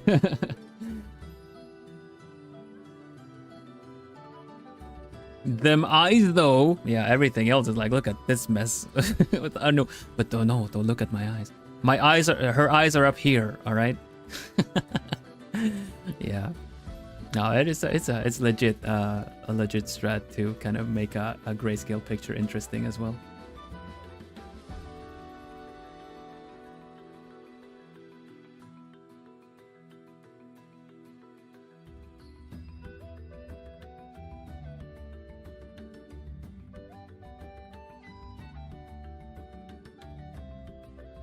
Hello there, Oma. How are you doing?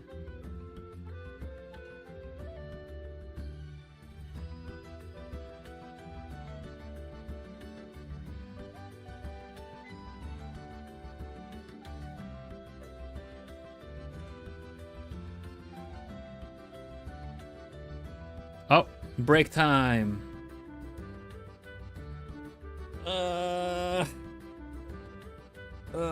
Stretch you. Is your sitting pose correct? Asks my break program. Is it?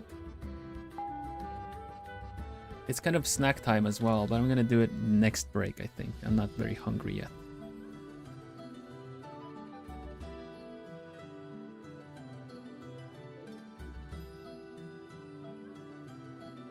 Let's give her a bit of a smirk. I think it makes the face a little bit more interesting. It's gonna be really fun. I'm looking forward to how this picture's gonna play out.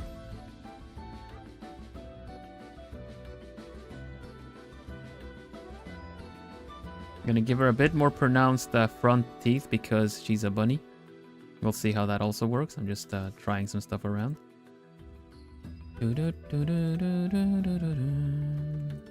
And yeah, when the eyes come in, things get serious.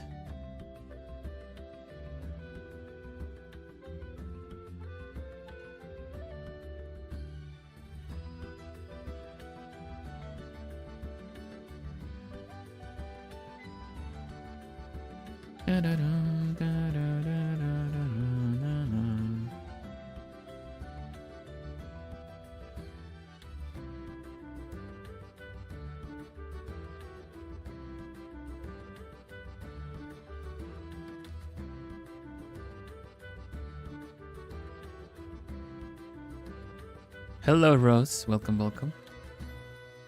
How are you doing? Happy weekend, everybody. Happy weekend.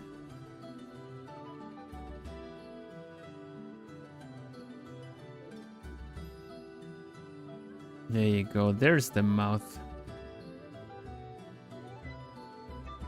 There's the mouth I'm looking for.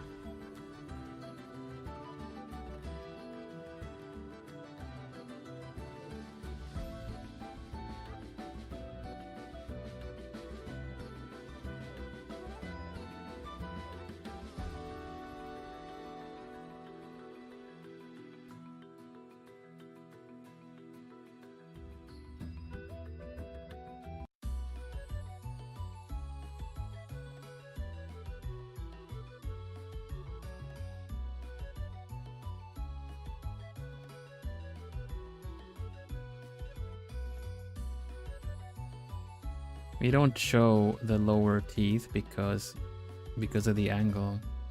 Get that face. I'm so happy how this face is turning out. So happy with this. Over there, Rhubarbians. Charge, you know?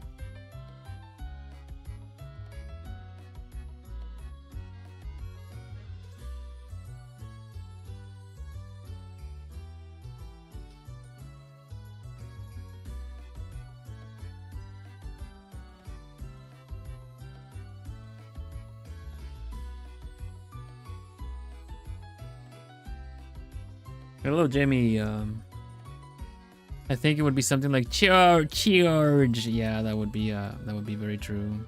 I was thinking about that too. The way I said it, when I said it. Charge.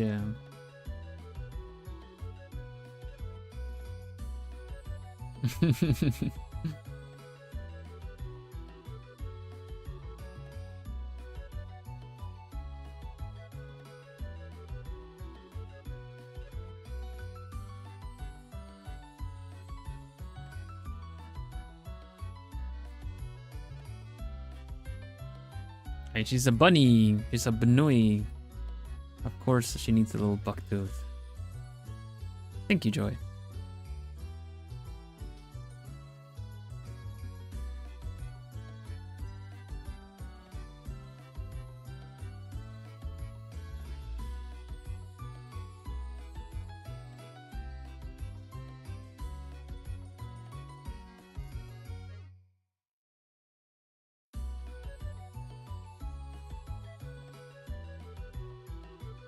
I'm gonna try to not... Oh man, the one eye is a little bit weird, I think. This doesn't look right.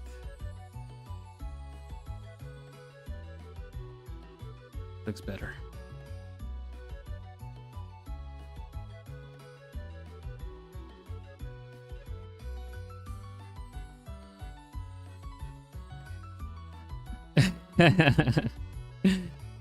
I need Lady Rhubarb leading the people.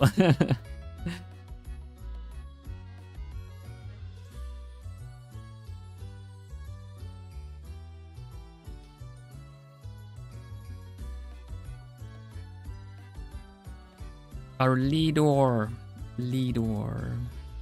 Thank you, Remy. That's what I was saying. Look at them eyes, though.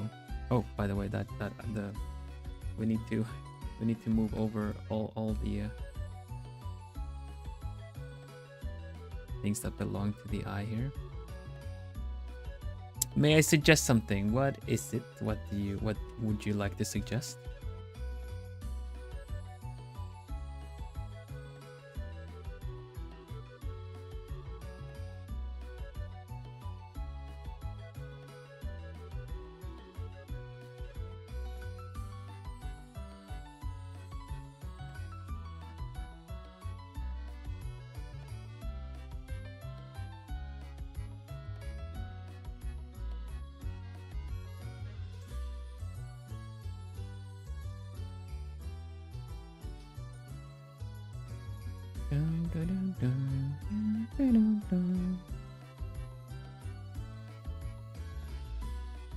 Cheeks should be a little bit more chubby.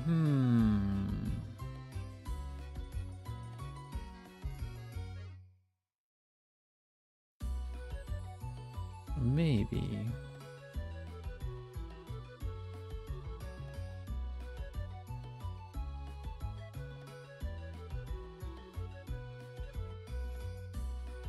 Need to give this side some attention as well.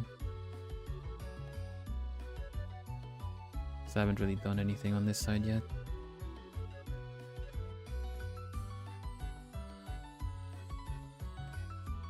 We'll try that out.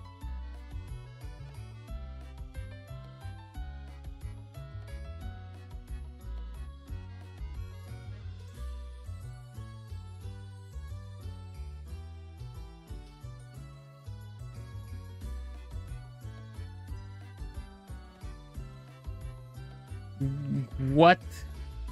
You should go back to sleep. Rose is saying that you woke up at 2:40 a.m. because there was noise being made. That warrants falling back asleep in my book. That's barely even the next day.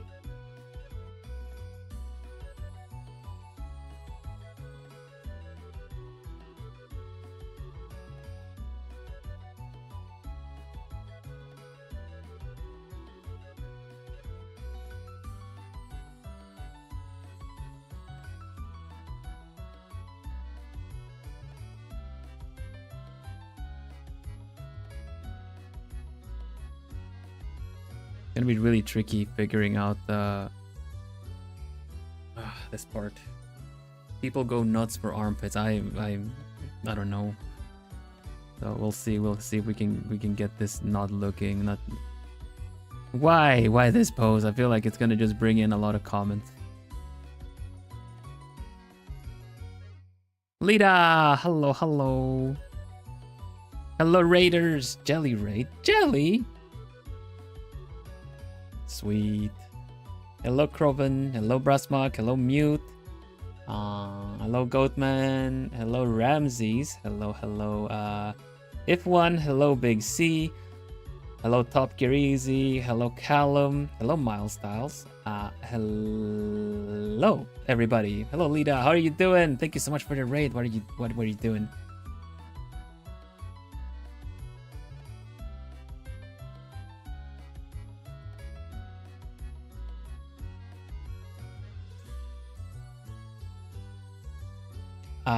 Ni hao, wo shi ji good day, Mao Doying. I hope I said that right, or I've embarrassed myself. Hello everybody, I'm Vilhelm Vanderbos, the noble owl of Globie Generation 2 Equinox. I am an artist. I like a good puzzle game. I like a good cozy game. And I like languages. That sounds great. Yeah! Oh my gosh. Plumies.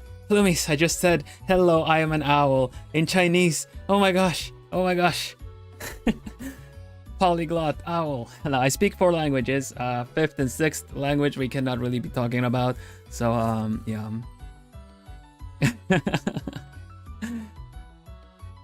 Adler, give us all your jelly. I don't have a lot of jelly.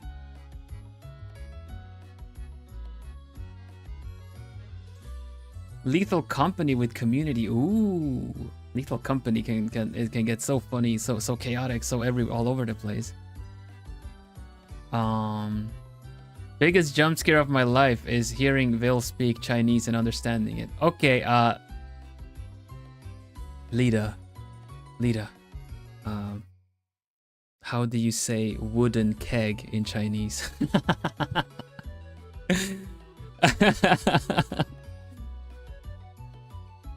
No! Yes!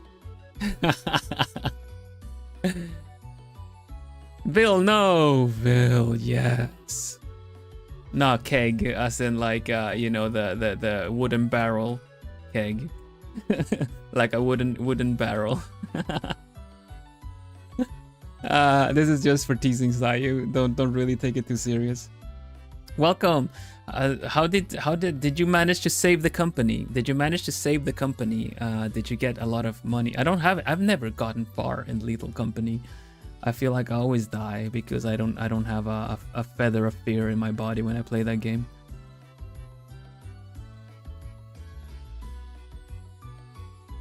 Mouton. Fourth sound, third sound. I have to learn that sometime. Is that moo? Moo? Fourth sound. I need to learn what the sound thing is. I feel like that's gonna be the trick to knowing how to pronounce Chinese words. It's very fun. Yeah, nice. Why do you look like a character in Harry Potter? Because I'm an owl.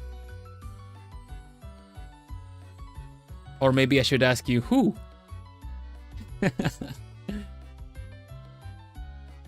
Four tones. Okay, I'll ask you. I'm gonna play Stardew with Lida, you guys. We're gonna be doing a language exchange while playing Stardew.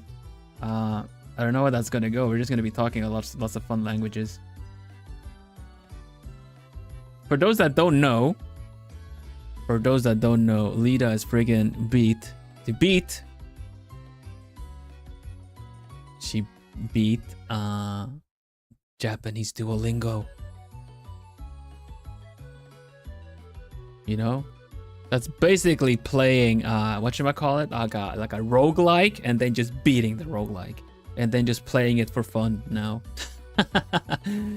Yeah, that's an amazing achievement. I know a lot of people. I have a lot of plumies that do have a nice streak going. But that was like the first I've heard, and I'm like, oh, wow. The plumie on my shoulder, yeah, the plumie. This is the mascot of my community. You are a little feather under my wing. Now struggle learning Spanish. No entiendo de qué hablas. No tengo ningún problema hablar español. Yeah, no, I was just like, oh, really? Can you beat it? Of course you can beat it. You have a lot of language packs and whatnot. Welcome everybody. I'm drawing rhubarb and custard. Tengo problemas grandes. That sounds pretty good that you replied to that though. Very nice. I think you're on the good way. Mouton. I need to learn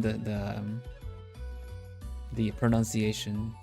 Why are you teaching me, Sayu? You are the last person that should want to know that.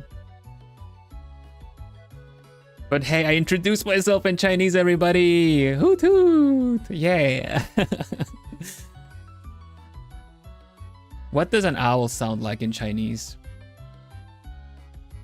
You know, the hoot hoot, the hoo hoo. Hello, Miles Styles. Hello, how are you doing? Did anyone else say hi? Oh yeah, I see someone there. Let me see. I can't read. I sent you. Okay, hold up. We're gonna get a pronunciation here. Oh, let me first say hi to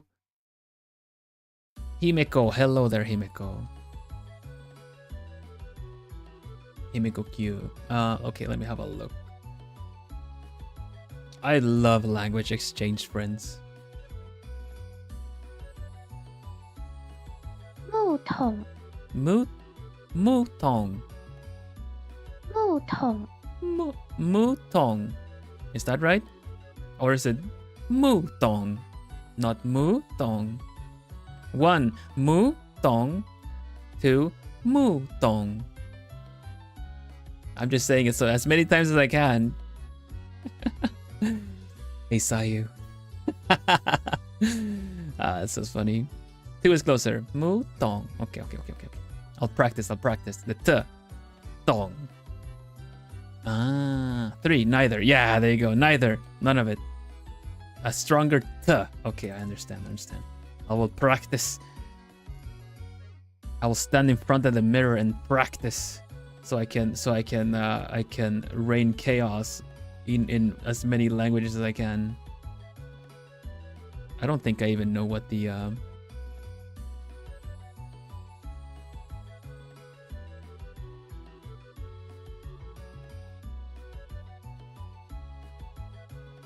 I'll say Shay in Chinese. I mean, you say who, right?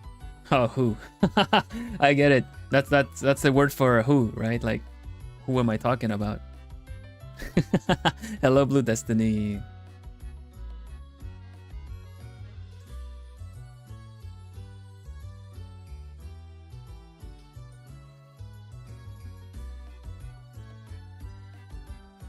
Okay.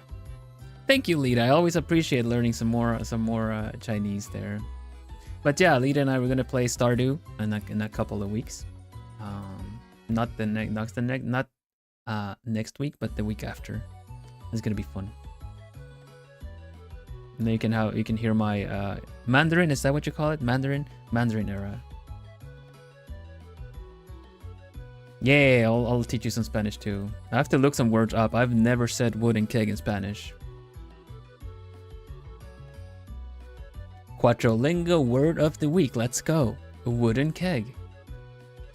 I just know barrel. Barril de madera.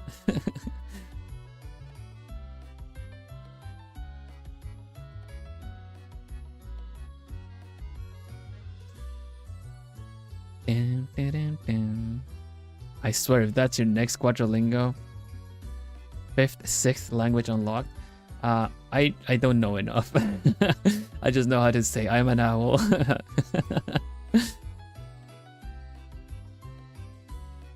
I do find the intonations and pronunciations really interesting though. This is a system that I don't know.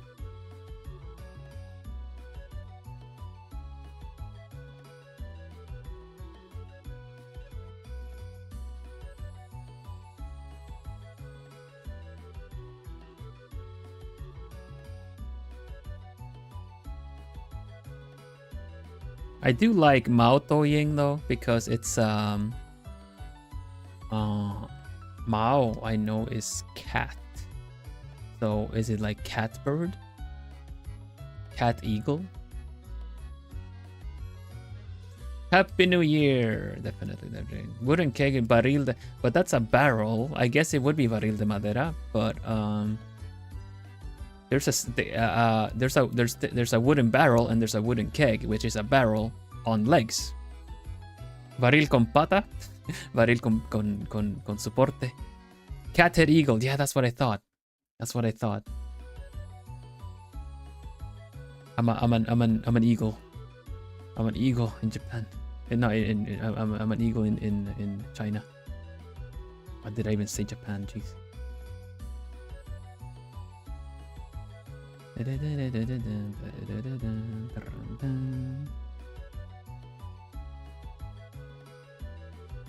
Okay, I think we put enough effort on the face. We need to start moving elsewhere. I would like to put some nice rendering on her collarbone, because I feel like that is always kind of interesting to have in a picture, especially when you have a little bit of realism. El Jefe Grande, where we're talking about Spanish, the big boss. I don't know how to say Metal Gear in Spanish. Rueda de metal.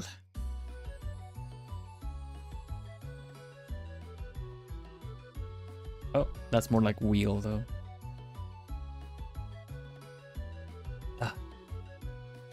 Have a sip of your tea, hydrate, stretch, and take a breather. And I'm gonna save. Suddenly, I find myself saving a lot more than I usually would.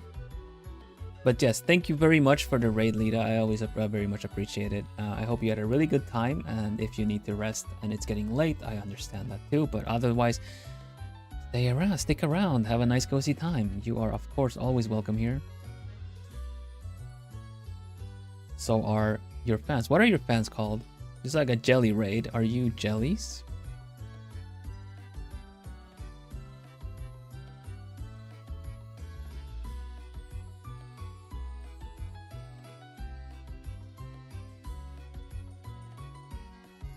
A jellyfish cat. Yeah, that I know, but your fans. Lida Sokus. What does that mean? Lida Sokus. What's a Soku? Jelly cats. Lida. Oh, you're little jelly kittens. I see. Well, don't eat my owls. Don't eat my plumies, and we will get along just fine. But then again, we are cat-head eagles, so you know we are technically. You know, distant relatives, so no eating.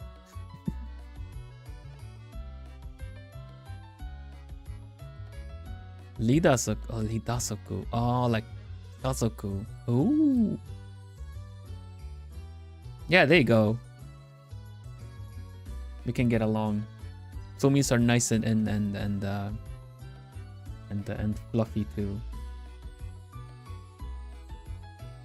Do you guys like jelly, like gelatin jello kind of thing, root jelly, or do you like jelly like candies?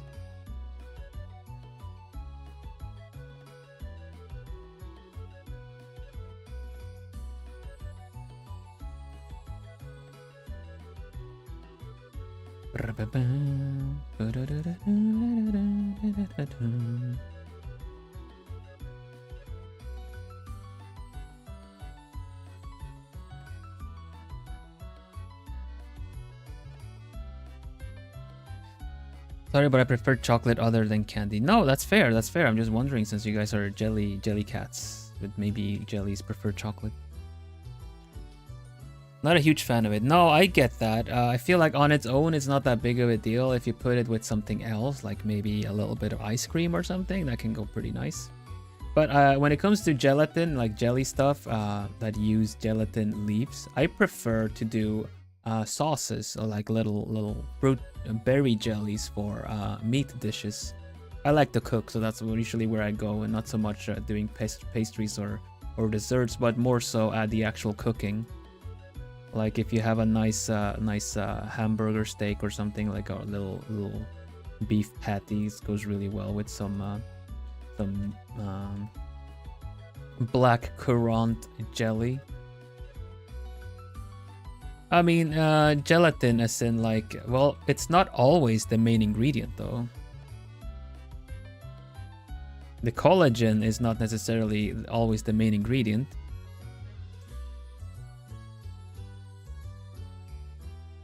Hard candy with the soft jelly inside. Ooh, okay.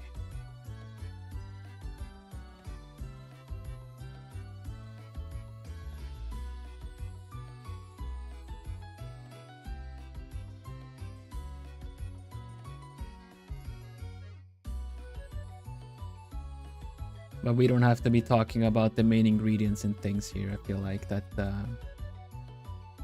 started to ruin it for people. The tartness of the fruit sauces do cut the fatness of the meat so well. Yeah, exactly. That's why we have the lingonberry jam very commonly with the IKEA meatballs, Swedish meatballs, or just meatballs in Sweden, because they don't necessarily, don't make them any more Swedish.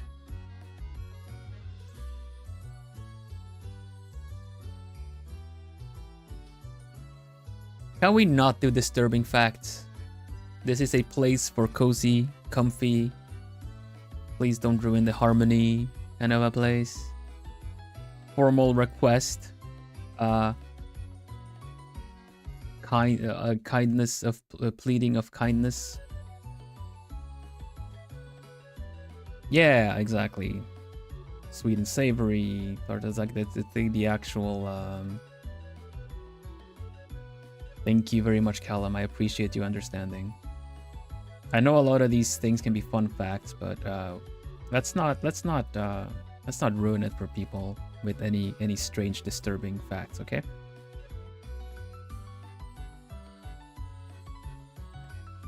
Why is Lita mod? Because it is a YouTuber, it's a YouTube VTuber way of doing VIP.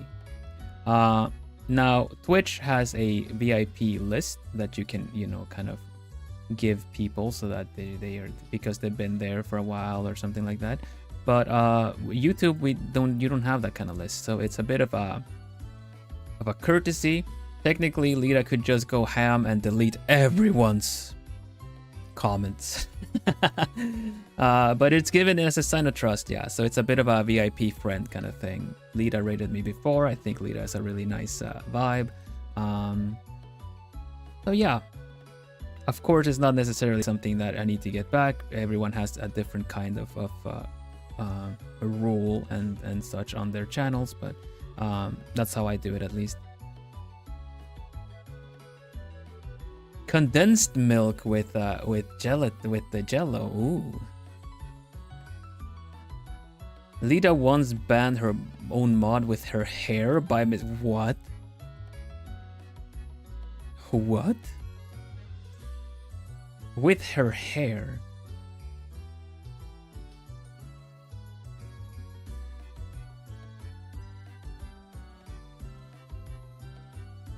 Oh yeah, that's true. I'm sure it is. I'm just taken aback. Hello, Octavia. Hello, welcome. She wasn't done drying her hair and just smack. Get banned.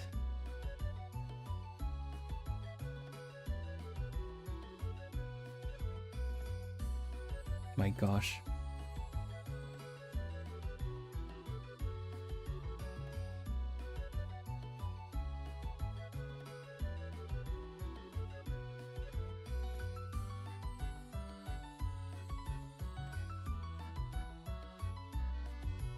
Wait, I said we were done with the face. Oh man, I do not keep to my my methods.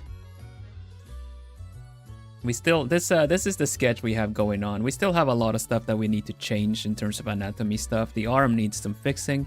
The rest might need some too. But we are gonna fix it. I have rendered a Rhubarb before. Rhubarb, this is my gen mate. Please don't ban us with your wet hair as well, Bill. I'm gonna have to practice. I'm gonna have to do some twirls after I have like wet hair, and they're just kind of like whoop, bah, swoosh, bah. I have to do like it's in the shoulders, like and then smack. My hair is not that long. It goes down to my shoulder blades. I don't think I'm gonna be able to. I have it's tied up in a ponytail. You see the ribbon in the back, but it's not that long. It's not yeah.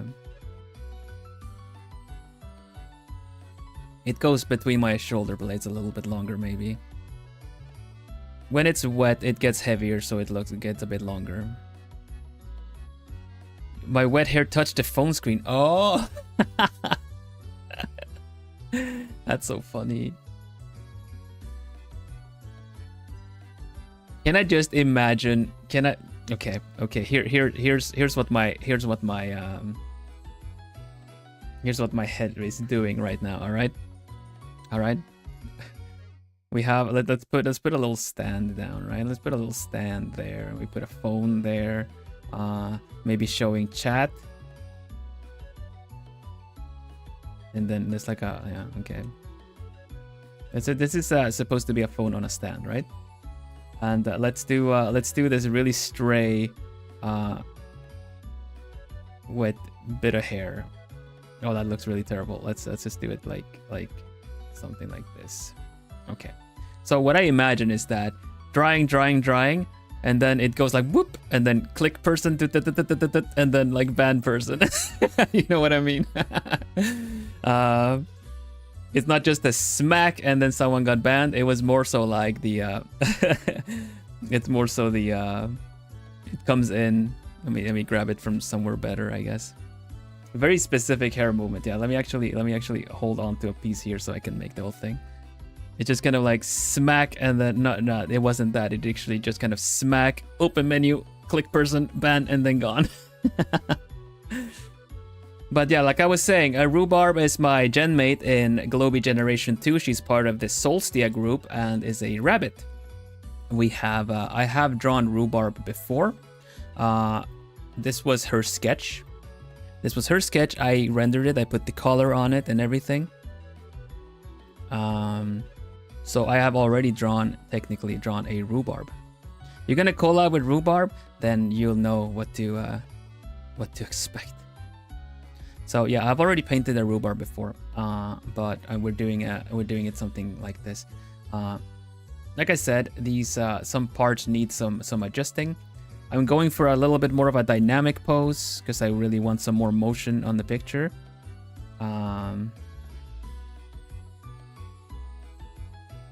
But yeah, we're gonna be working on it. Do you crochet? No, I do like crocheting though. Like I do like crochet as it's like creative method, art style, all that stuff.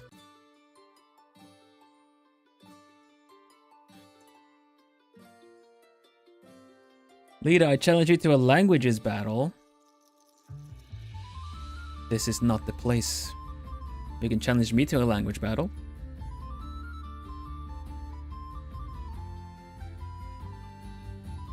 Lita can teach you to crochet. I'm sure. I remember. I seen Lita crochet actually. You were doing a capybara. Was that right? Hello, Neo. Hoot hoot. Welcome, welcome. A very large. Would you say it's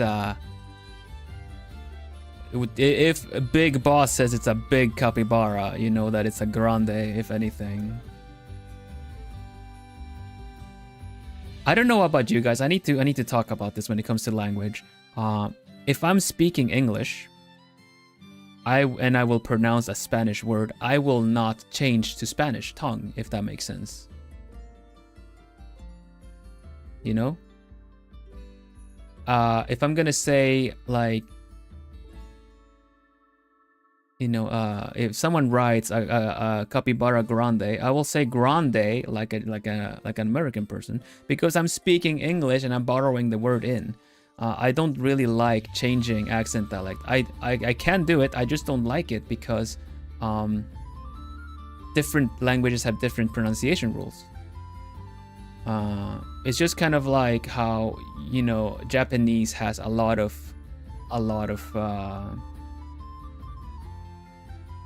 how do you say? Japanese has a lot of borrowed words, loan words from English. But then it doesn't make sense to just suddenly put on an English accent on the word just to say it correct. I don't agree with that. Just like I will not go correcting people if they pronounce Vil differently. If there's a slight more of a B sound like Bill, or if it's more like a Dutch with that more F sound with a more like Phil instead of Vil, you know, that kind of stuff. I wouldn't be correcting people on that because I would respond to each of them. I respect the tongue of the language, and that is just something that I've always had with me. So that's why I say grande now instead of just grande. But when it's more Spanish, like that capybara is el gigante, I will say el gigante as more Spanish. I don't know what my rules really are. There are no rules. It's just kind of like sometimes it just flows. Have you learned to write your name in Japanese? No, I have not. I feel like because everything is so I can either this is also an interesting topic. Writing your name in Japanese, you can either write it in katakana, because all my languages are foreign, or all my names are foreign in that sense. You can ask me if I speak Polish all you want, but if I'm not responding, I am just not gonna respond. So please stop changing the topic. When you think the It sounds weird if you start pronouncing croissant when you talk. Yeah, croissant. Yeah.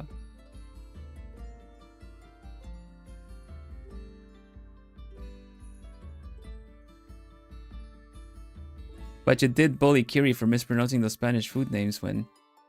That was a skit. And different name is not different pronunciation. And then you get flipped.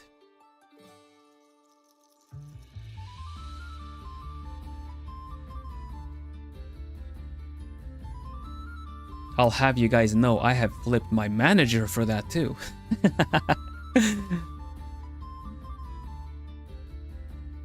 No one escapes the flip.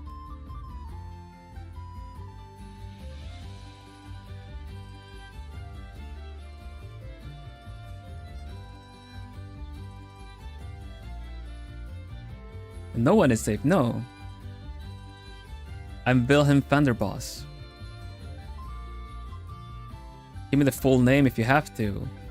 How are you doing today, Vilhelm Vanderbos, Noble Owl of Globie Generation 2 Equinox?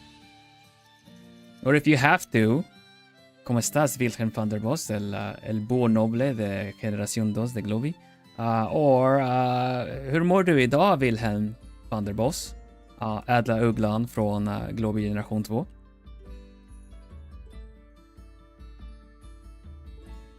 Did you guys hear the difference of Vilhelm Vanderbos versus Vilhelm Vanderbos?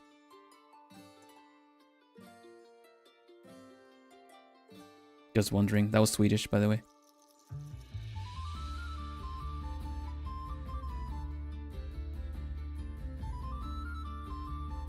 You got a name extender. Yeah, Octavia without a K. Wait, with a K. Wilhelm? Yeah, I mean, some people say Wilhelm because the V sounds different.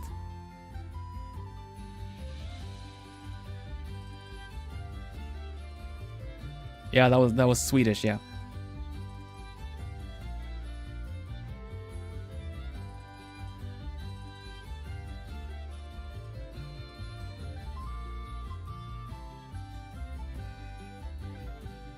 Vanderbos, yeah, Vanderbos. There's different intonations. But what I was saying is that we were talking about learning to write your name in Japanese, right? Now, there are some cases where how do you actually translate your name to another? I'm not even gonna try that, Renblog. I do see Vilhelm Vanderbos though. That's so cool. I do see Vilhelm Vanderbos. That's pretty cool to see. That's pretty cool.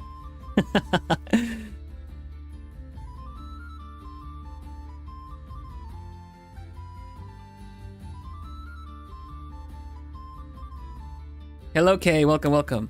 Sorry, I've been thrown off a little bit from the topic, but okay.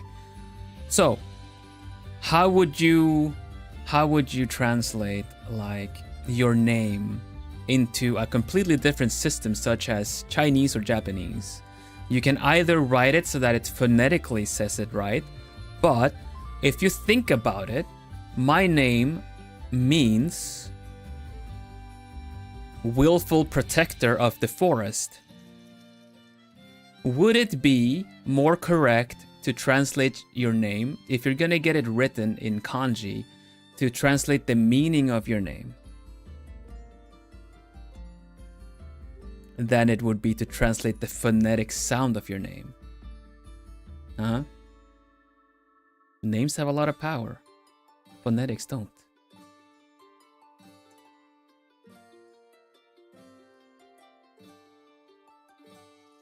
Let's have some other examples. Is your name, I don't know, is your name Marcus? Marcus means hammer. You know? What other names do we have? But like you usually have a meaning to the name. Since you know the meaning of the name, yeah, but there's a lot of, especially when you have a Latin name, especially European names that have a basis in Latin. Latin, they mean things. Then you get a phonetically completely different name though. Yeah, but what is your name? Is it for the phonetics or the meaning? You know?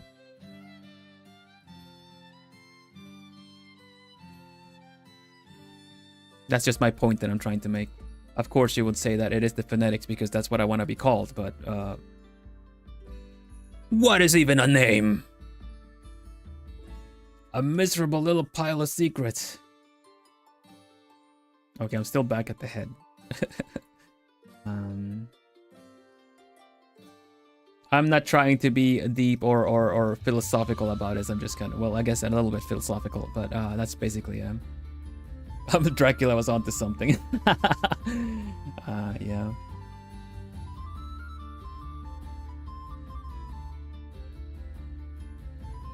But yeah, my name in Japanese sounds like Vilhelm Vanderbos.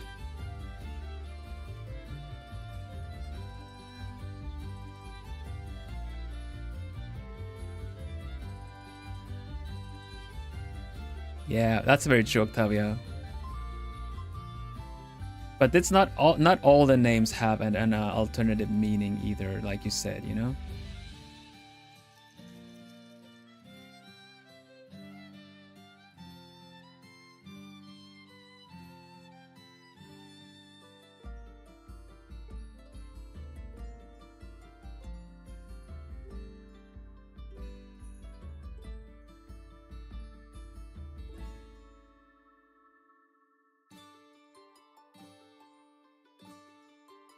Meaning for Chunibyo. Yes! Chunibyo purposes. That must be the better one. Better way of calling it. That's true. That's true. They do that. Like, read the kanji differently. It's like, oh, that could be this other thing. Yeah, I've completely forgotten about that, actually. That's so funny. Lysander means liberator. Yeah, there you go.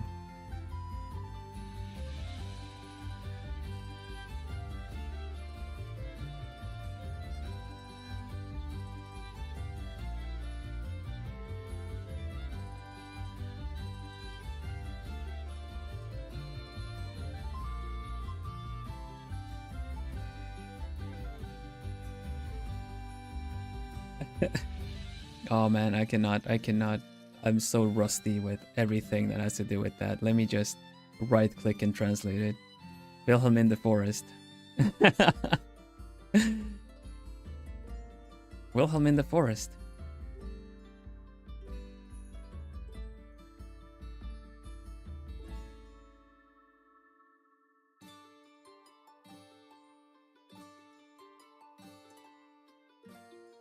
A combination of phonetics and Chunibyo. Ooh. Mori no Vilhelm.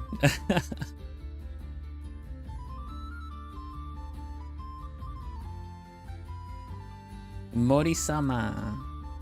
Yeah. Now, the reason I even started thinking about it was because at one point I was asked the same thing. When I was studying Japanese, it's been a while, I'm very rusty, so... I still have the pronunciation at least, but everything else is very, very rusty. I was asked what the people's names would be in Japanese, right? But I'm just like, they would be this, and they just didn't. Wow, that sounds silly, you know.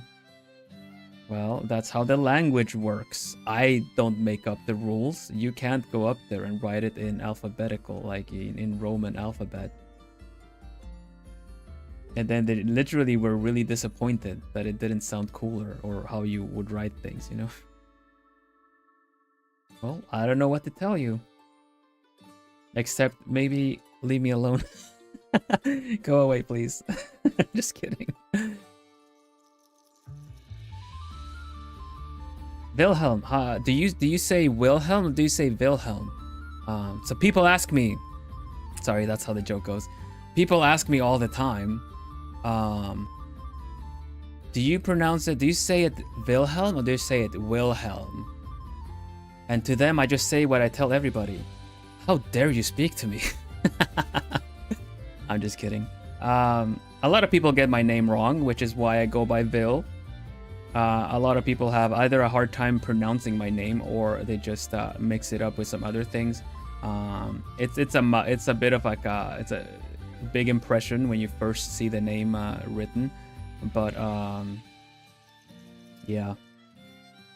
I figure I would just make life easier for the people that have a hard time and just say, you can just call me Vil. I'm just Vil, it's fine.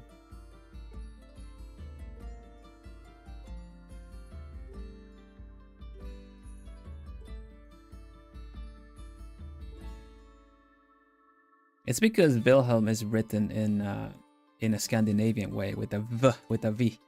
That's why it's Wilhelm. Otherwise, it's a W, which is Wilhelm elsewhere, but it would be Wilhelm other times. So that's a bit tricky. My name is actually with a V. Vil. Beat it.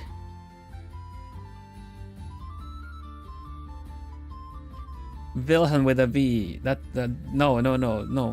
No, that's wrong, Octavia. It's Wilhelm with a V. There you go. No, that's how you get back at me for saying Octavia with a K.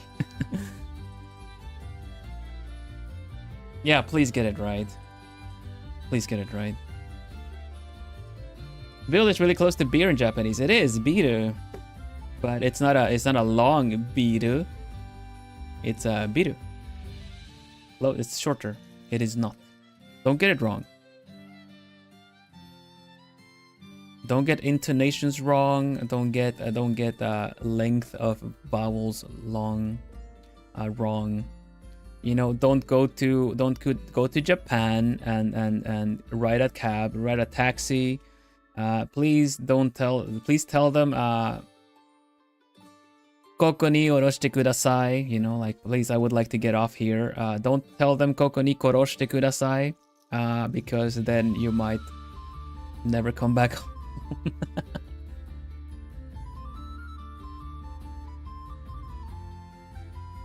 That literally means instead of saying me drop me off here, actually means me have me drop dead here.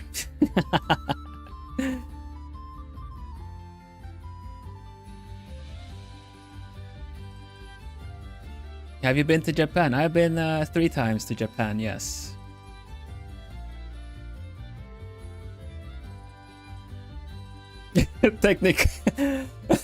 Technically, you still get to your destination, except it's a one-way journey.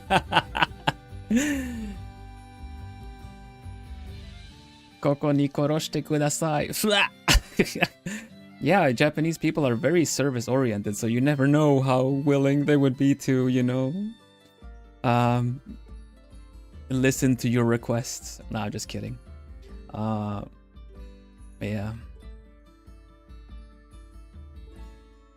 Reading it without context as well. Yeah, right? No, I want to try. Okay, good luck, Lysander.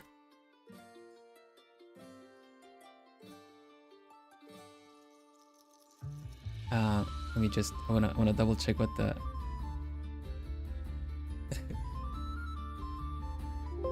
Oh. Yeah, okay. You go, good luck with the liberating in Japan, and we'll see.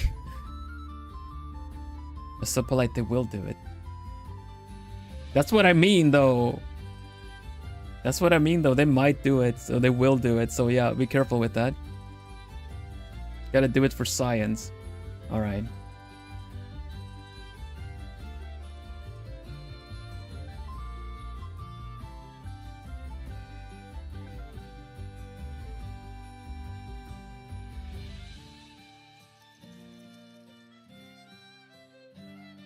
How is this blue? What? When did I ever use blue? What? What? Interesting. I color sampled and it was suddenly blue. I don't get it. It's making me want to learn Japanese more.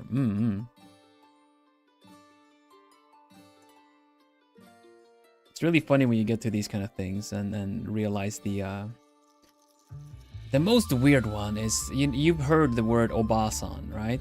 Obasan is like your grandma. Obasan, long A, obasan. You probably heard it in anime. You know, oji-san, obasan.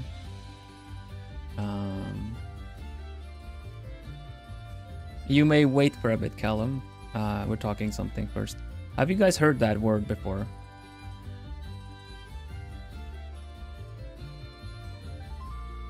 Yeah, Oji-san is grandpa, Oba-san is granny, grandma, yeah?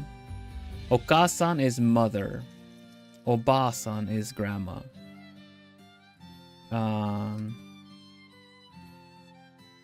Right. Now, if you do a short A, Oba-san, that is like aunt, the way you can call people like that they're old. It's a rude way of calling auntie to someone, you know? Yeah, it's granny and auntie, but auntie can also be kind of this kind of insulting kind of thing to some people, to be called an auntie. Essentially, it can carry the same weight as calling someone a hag or something like that, you know? So it might not be the best thing to say to someone that maybe helped you out or something. So that is something that Oba-san versus Oba-san. There is difference. I don't know about Oji-san. Oji-san probably is uncle. It depends on who you tell it to. But yeah, they can't, in the wrong context, it can be, thanks you hag, yeah. It gets a little rude. So that's one of the really important things to remember when you're just kind of learning the language on your own. It's an informal way to call your middle-aged, yeah, but if you call someone out on the street or something that has helped you out or something, then it's kind of rude, you know? So that's one of the lesser errors you can make, but it kind of paints the difference that if your language does not have that clear differences, like I struggled with hearing the difference of a long A in Dutch, for instance. I could hear a long O, but not very much a long A. That's one of the things that I had that I actually struggled with when it came to learning the language. I could not, for the life of me, hear the difference until someone really went like, ah, or ah. It's like, oh my god, okay, I hear it, but in casual conversation, no way.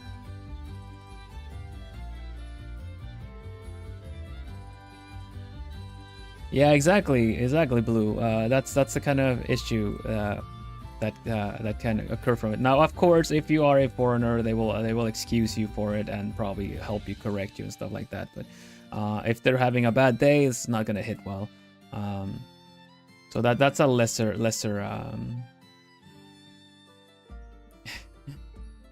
There are some other ones that are pretty funny too. Okay, there was let's see. Dutch people have a tendency to swallow them. Yeah, exactly. But you can't tell the difference the more you get used to it, you know? I like Dutch because it's one of the few languages that you can actually write it down the way it sounds. At least European-wise ones.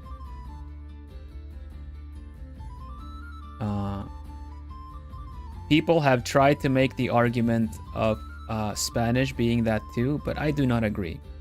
Because you cannot tell from just hearing a word that sounds like a K if it's a Q, or if it's a C, or if it's a CK.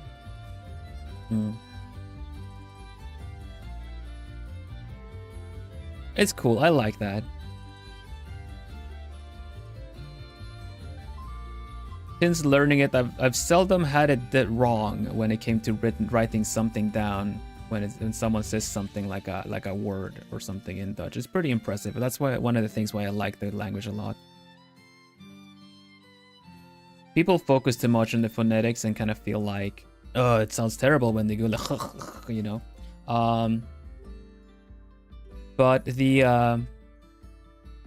I find that the fact that all the G's sound the same is just really, really, really nice. Because I come from Sweden. And Sweden, a G can sound in 4 different ways. And only the amount of syllables will change that. I'm kind of like, ugh. Finally, something that is a bit more, you know, easy to get. Yeah, Q is complex for sure.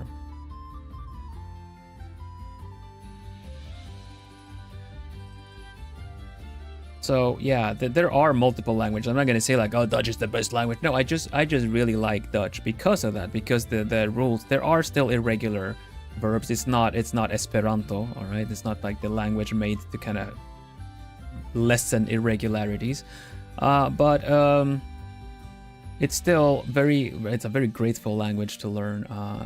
Coming from Swedish, I gotta tell you. Meanwhile, Swedish is probably one of the more difficult languages to learn. I think Norwegian might be the next step up, but I find that Norwegian has a little bit more regularity to it, where they still use old words even now. Meanwhile, Swedish has multiple words that mean the same thing, just because of having the language evolving, but not being not removing a lot of the old words. Yeah, old words like let's say fight, like fighting something, you know. In Swedish, you can say kamp, you can say strid, you can say slagsmål, you can say slag. All of them essentially mean the same thing and could be used to replace each other. But in Norwegian, you would be more prone to find the same word used for more things rather than a specific word for different things.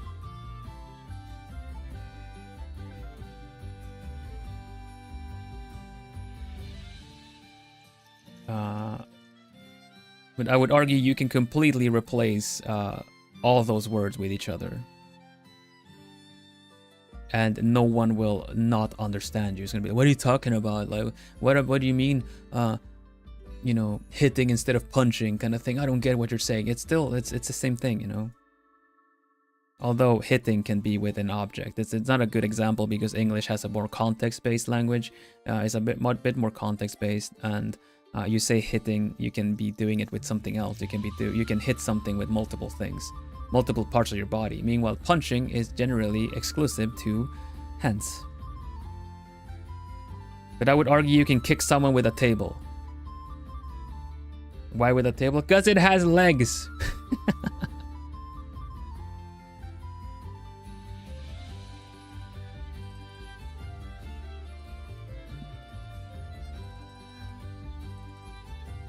Yeah, Swedish keeps all the old and new words. Although they might not be used that often, they will still be around and making the language a bit tricky.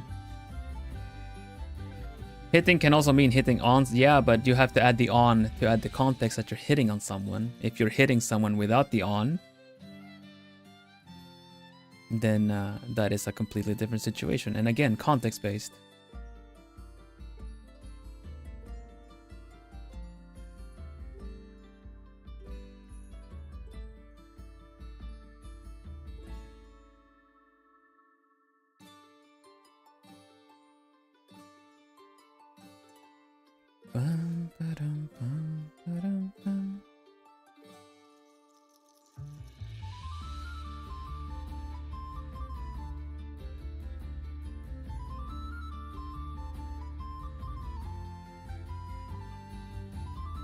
Kind of funny that in Malayu language, people usually say refills for mechanical pencils and mosquito coils as ubat, which literally means medicine. Wow, really? Then that's very, very context heavy then.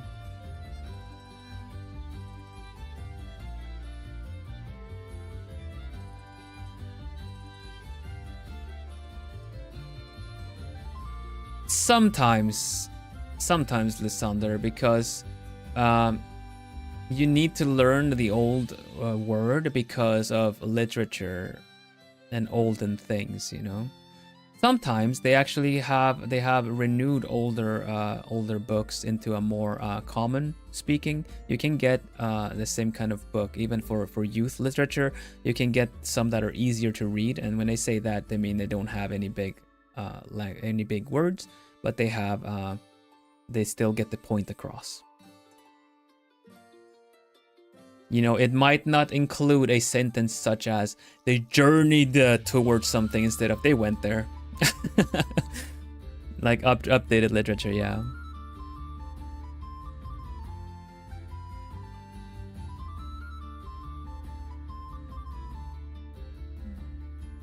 Grab a glass of water, stay hydrated.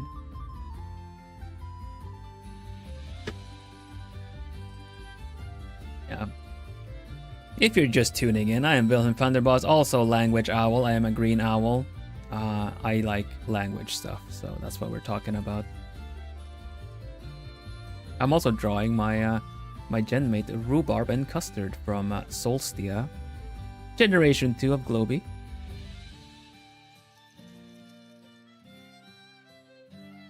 I'm gonna draw her fringe a little bit lifting. I'm really gonna do it layered like this. I think it's gonna look really nice. Now we did get the collarbone rendered like I wanted. I think this looks pretty cool. It gives a nice sense of volume here. We'll fix it a bit later too. If you're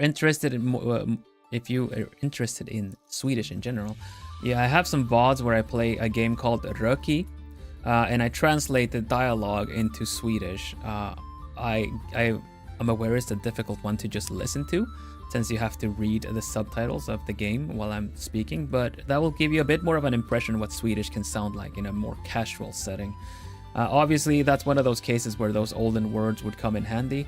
They help me understand most Scandinavian languages because they have words in common like that. But since I haven't used them in casual speak for ages, it's really difficult to bend them in to bend them properly while speaking. But I would say it's gonna be a fun first impression of what Swedish can be like. Me playing Röki.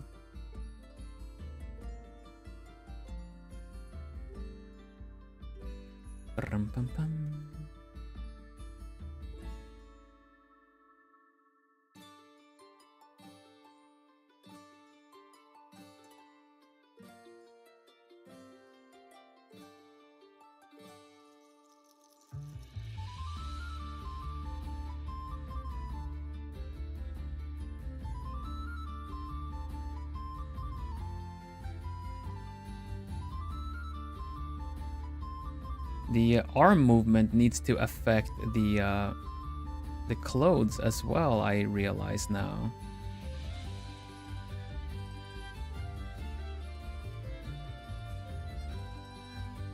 Like that.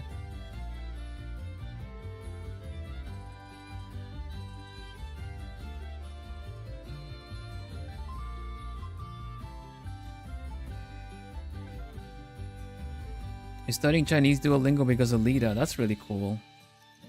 I might want to give it a look sometime. I'm just curious of Mandarin pronunciations and stuff.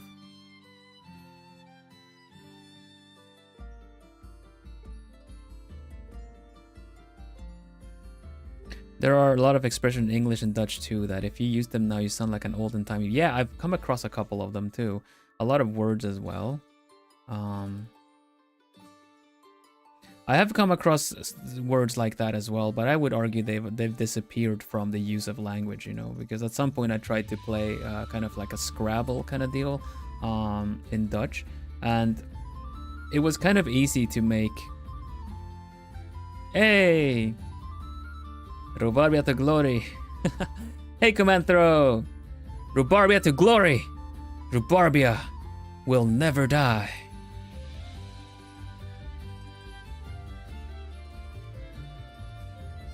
Can you teach us young owls owl? How to speak owl?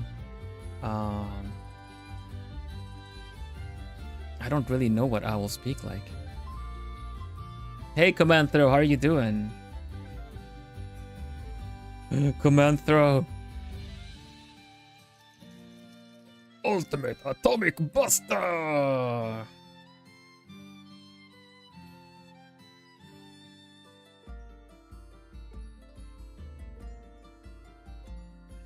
Chicken! The most versatile piece of meat, chicken! Hello, Adobo, how are you doing? The most versatile adobo ever.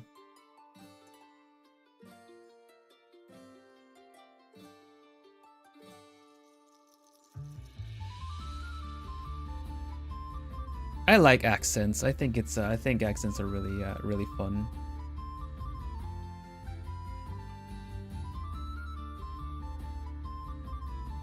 Barbie looking good. Of course you call her Barbie. I never realized.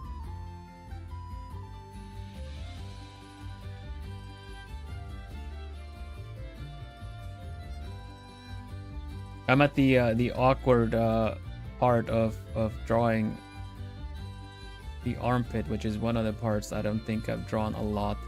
But if we just work on this logically, the pectorals are connected to the arm. This part is kind of what kind of gives it the shape, the usual shape. Then there's like a triceps connected here. Just thinking about the shapes would kind of make this have a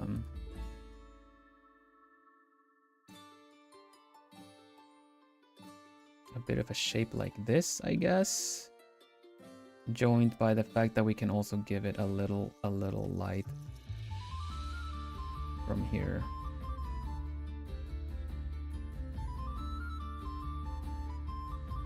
The arm bone's connected to the shoulder bone. That's such an old song.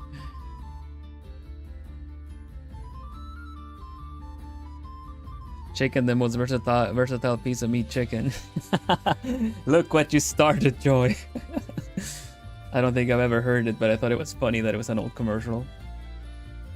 How's everyone doing? How's everyone doing? How's your weekend going? You got something fun ahead? People were gonna meet their friends.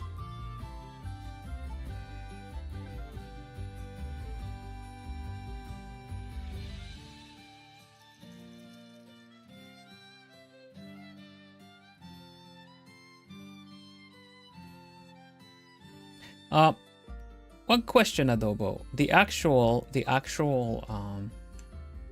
if I think about how much the Philippines have influence from Spanish, would you say it with such a strong B at the end of adobo, or is adobo like more like a V, stronger V? Adobo or adobo?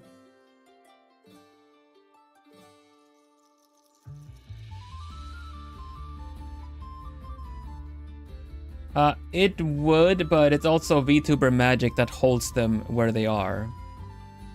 Joy. Adobo. Okay, so it's a pronounced B. Nice. Okay, thank you. We need to respect the VTuber laws of physics, where jackets stay on arms even though they would just slide off. And we need to also respect the fact that physics work like they're underwater despite everyone is on land. That is an unwritten rule. I'm just kidding, by the way. Nothing serious. This is a joke. Rule of cool. Yeah, we're going with that. V6. Oh my god. V6. Yes. Love it.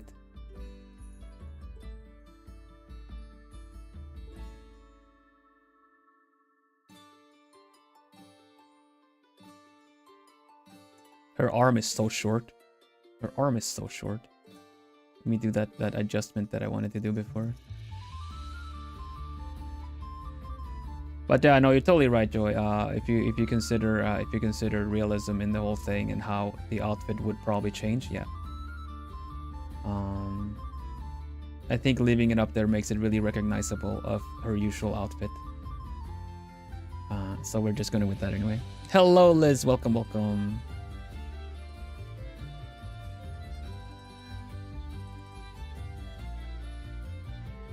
Starting to look really nice, Phil. Thank you, Miri.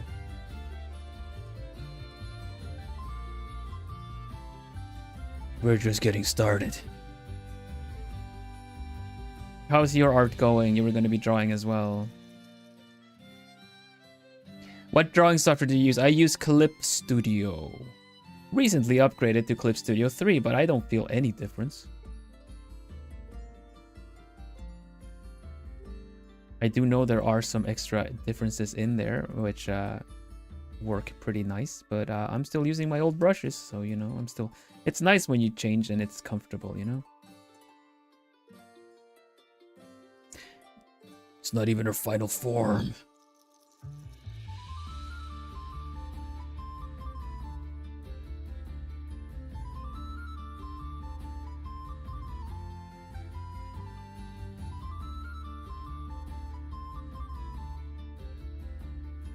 No.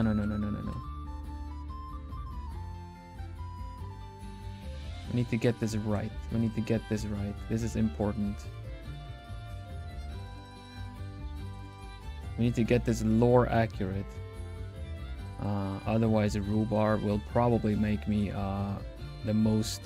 I don't know. It'll probably put a bounty on my head. Let's go.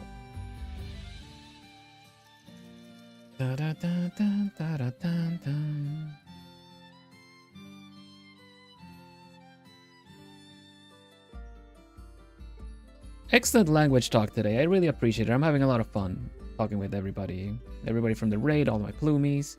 Really nice vibes today, actually. I like it.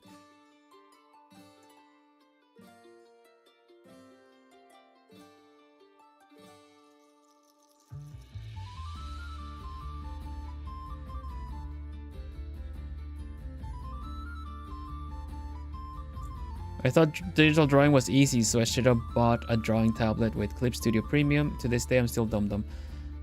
Digital drawing is easier. Much like, I don't know how to really compare it. Much like your neighboring country is closer than the other country away from you. It's still gonna take a while to get there. Rhubarbia's #1 enemy. Oh my gosh. It is not beyond Rhubarb to make me Rhubarbia's #1 enemy though.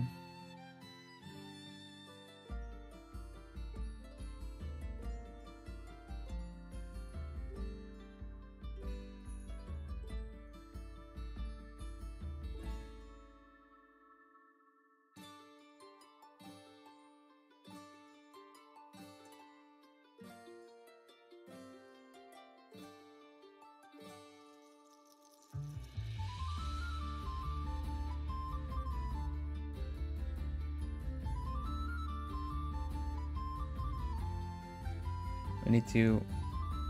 He should have smaller arms. This part is really tricky to get right. I'm not gonna lie. It's the fact that the arm, you know, kind of bends, and behind the muscles in the back. I'm doing it exaggerated wise now. Okay, we have muscle here. We have the joint there. But the fact that what is this? It's called the deltoid. The deltoid kind of sticks out like a wing. You can't just get away with doing, here comes the arm, there goes the body. You just gonna have to have, hello Fishy, hello. Happy New Year everybody. Fishy too. I saw Fishy put out a little Happy New Year greeting. How you doing? Lats. Oh, you would know. It's not the deltoid. Deltoid is somewhere else. Adobo would know. Adobo works out to my streams somehow.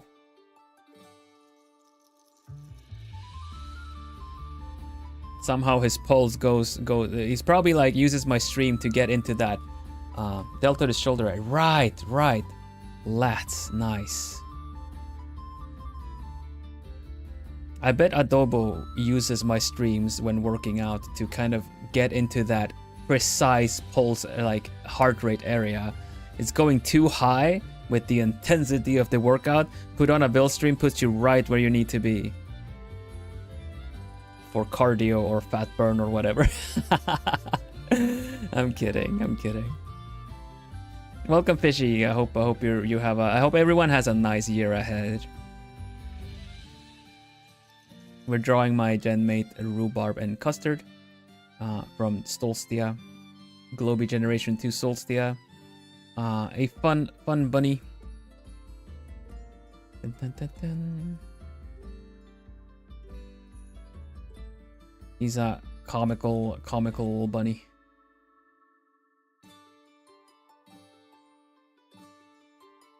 giving orders to her army to take back the old nation of Rhubarbia, where she's from.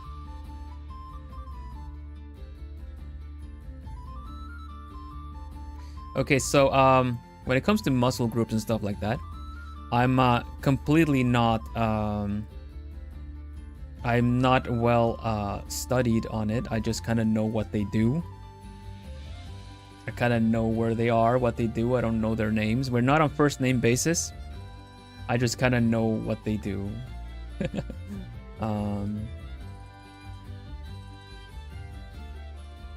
But yeah. Same here. Need to kind of give this part the right curvature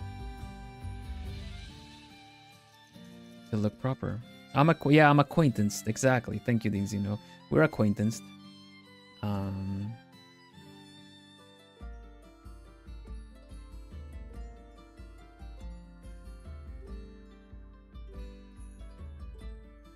That's pretty much how it goes. This part is going to be getting some light on it, so we're going to do the subsurface scattering into the shoulder here. This one is probably going to get a little shaded. In my head, I always try to think where the light is going to go when I render like this. It works really well for me, but you kind of have to have the I don't know, the habit of thinking that way. In my head, I'm picturing everything a bit like lying down. Like, what does the face look like? Where's the hair? There's the face here. There's the hair going above it. You know, there's the extra things going above it. Like, kind of thinking of it in layers in my head whenever I give everything rendered. So I find it a hard time explaining exactly how I think about shading things. It's just something I noticed I resonate a lot with, and I find it somewhat easy to do. But yeah, it's one of those tricky things. Please don't admit to something like that. It's generally very frowned upon. For the sake of discourse, I will just do this. But yeah, I get it. Backgrounds are difficult. Backgrounds are very difficult.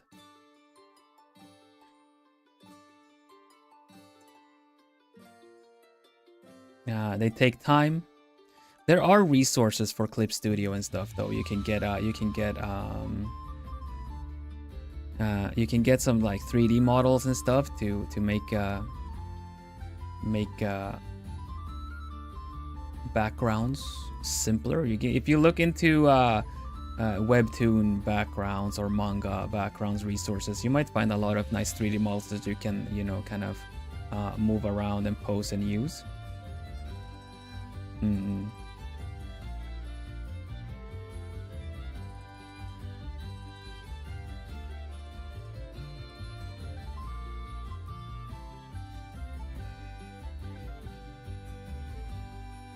I don't know if this is really the right way to do this.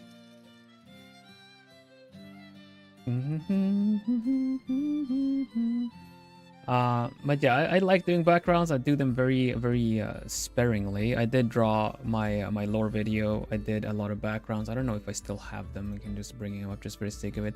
I did draw my whole lore video. That's on the channel. So let's see, lore video. Oh, you have.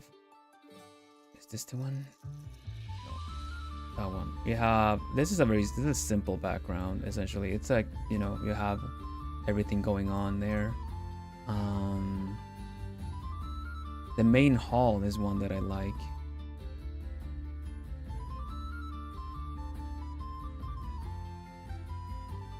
You have the main hall of the sanctuary.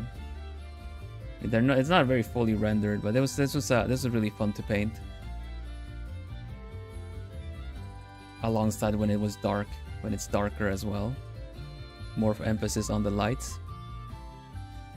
But this is just very indicated shapes in general. But I thought it was really fun to draw this. If you look at it really closely, there's a lot of thank you. There's a lot of proportional errors, but since it's just shown kind of briefly in the lore video, I didn't feel like it would be worth getting very picky with it, you know. I can get a little break again. We're gonna be rounding upstream within like half an hour or so.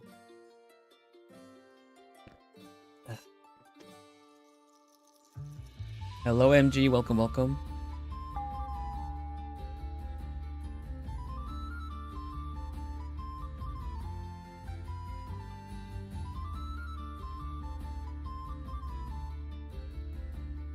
Yeah, the focus, that it's deliberately done so that everything is almost like a vignette that focuses on the brighter part.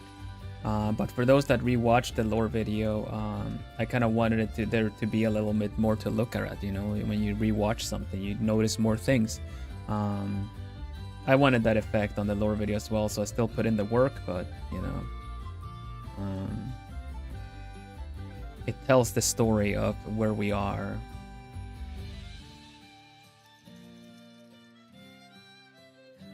Dong is my break time program. I have an app running that tells me to take breaks regularly, and I'm going to be using that to save my art because this is the first time, or like it might be the second one by now, but I've not used the new version of Clip Studio that well. Thank you. Rhubarb has a blonde and pink kind of hair. It's going to be really fun to draw when we get there. But it's all... We still need to. I'm still giving everything the shape that it needs for the. So we can do the coloring later. Since we're gonna be rounding up within like the half hour or so, I'm just gonna indicate the last things that we need to put in place. I feel like the arms are looking all right. The arm nearest to us might be a little too strong. She needs to have a little thinner arms. Very easy to overdo it like that, but I think that's really all you need. And we're doing the hyper extension that some people can do, that they really stretch the arm and then you kind of, you know, almost overextend it.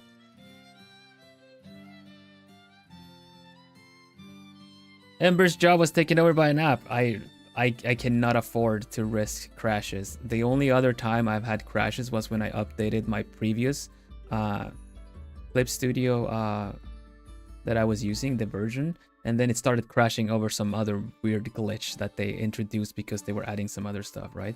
So I just went back to the version and never changed because it never crashed on me. That's why I could trust it. But this is we're acquaintances as well. Hey Bill, have you been disturbed or walked in on while streaming? No. Bloomies are in chat. Bloomies live with me. No, I just mean like no, I haven't. Sometimes maybe there was something like I needed to take an important message or something like that, you know.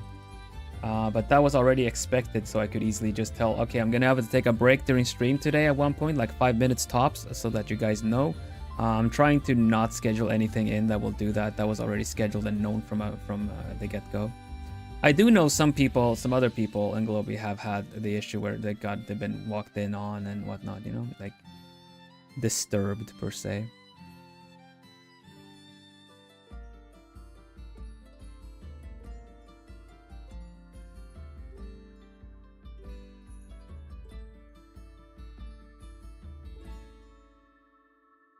No, I always try my best to whenever I need to reschedule a stream, for instance, when instead of doing an afternoon, I do like a late stream. I will. It's because maybe there's something like that, and I'd rather not take the risk that something will interrupt. Try to plan it accordingly, right?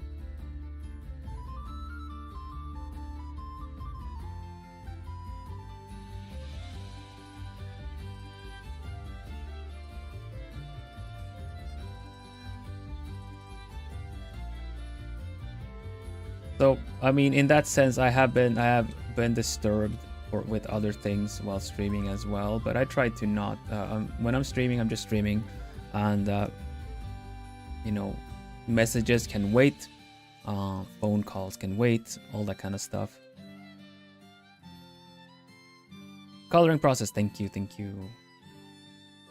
I can show you what, this is one of the things that I love about the grayscale renderings, that we can just decide whatever environmental lighting it's gonna have, you know?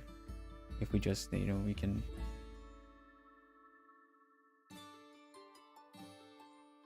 I always really like seeing the differences of putting the warm light in versus the cold light, just simply like this. It really gives it a completely different feel, doesn't it?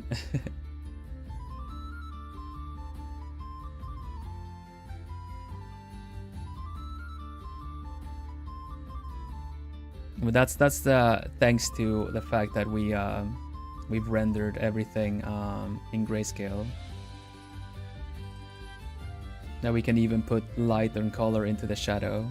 I think this always looks so funny when we do this, because when you add color to this later, it's also gonna get shifted into all of this.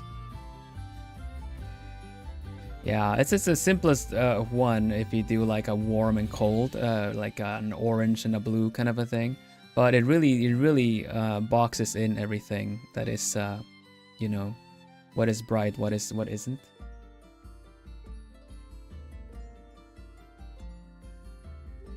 Hello there, French.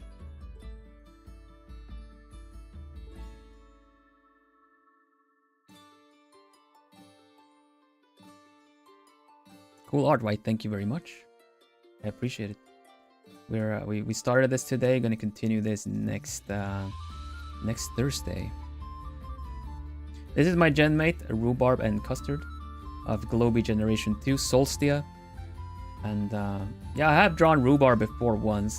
This was Rhubarb's sketch that I painted, colored, and did everything, like gave it all the shading and stuff like that. So I have drawn Rhubarb before already as a portrait. That's why we're doing something fancier when we give her a little bit of a more dynamic pose and everything. Still think an arm is a bit too short. I'm gonna have to sketch on top of this to see if it's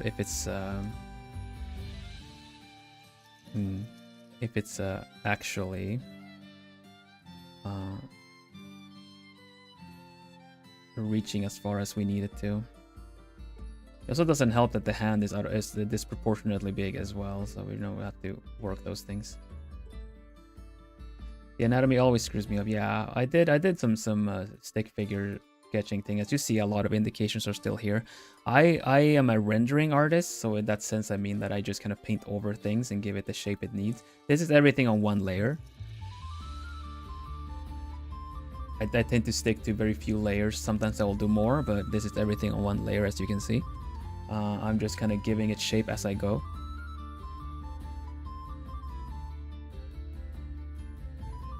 Usually the kind of the news that this is all one layer is met with like, one layer, you nuts! But if you do it systematically, it works out. You can of course use a lot of different layers. I'm just confident. I feel confident in that if I do anything wrong, I can just adjust it and correct it.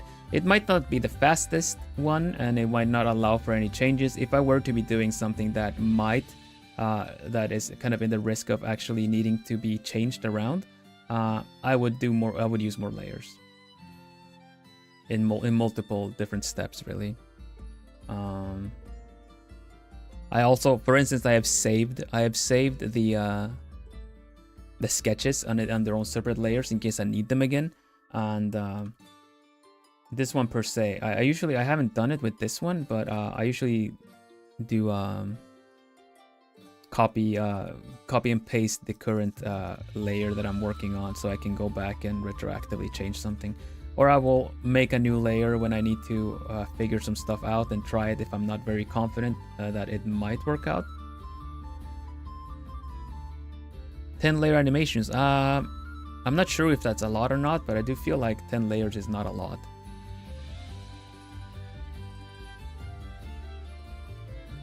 Multiple layers are annoying. Yes, there is a trick for that.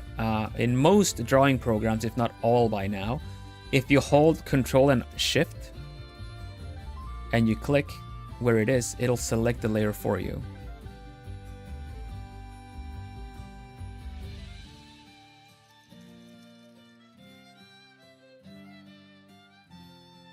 Sometimes if you have extra effects over it, it's going to select the layer that is on top of it. But if you can see it and you hold Control and Shift and click where it is, it's going to select the topmost layer in that area. So then you might just need to hide layers until you find the layer you're looking for. Best way to deal with stray lines. Works in Photoshop, works in Clip Studio, works on most new programs that I know. Best button is the undo. Yes, definitely. Although I would use the undo, but yeah. Usually draw using an iPad. iPad, it works for iPad too, but you need to have a keyboard for it. I think Procreate has that as well. You can select the layer. I don't remember how you do it, but the function is there because it's super useful. Best button is the undo for sure.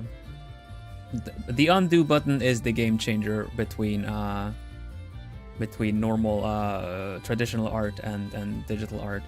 I like to do digital art right now, but when I sketch, I'm really bad at sketching digital. I like to do traditional art for that.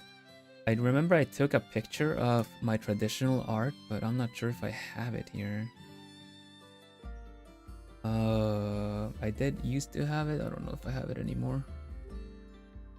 Because whenever I sketch things, I like to use ballpoint pen on sticky notes. Very throwaway, kind of a way of doing it, but it's because it's a throwaway. I don't feel like everything relies on it having to look really nice, and then I just go ham on it and actually do more than I normally would with a picture. I'm just trying to find if I have the picture somewhere. But it doesn't seem like it.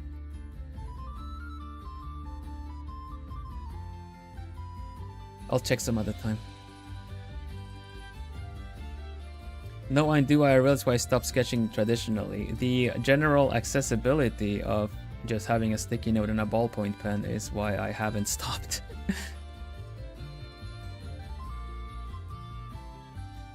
Hello, Snopey. Welcome, welcome. You draw on your phone without stylus, that's why it's end up messy. Yeah, I getcha. Drawing on phone is probably the most accessible way of doing something like digital art. I've known artists that draw really impressive on phones because of it.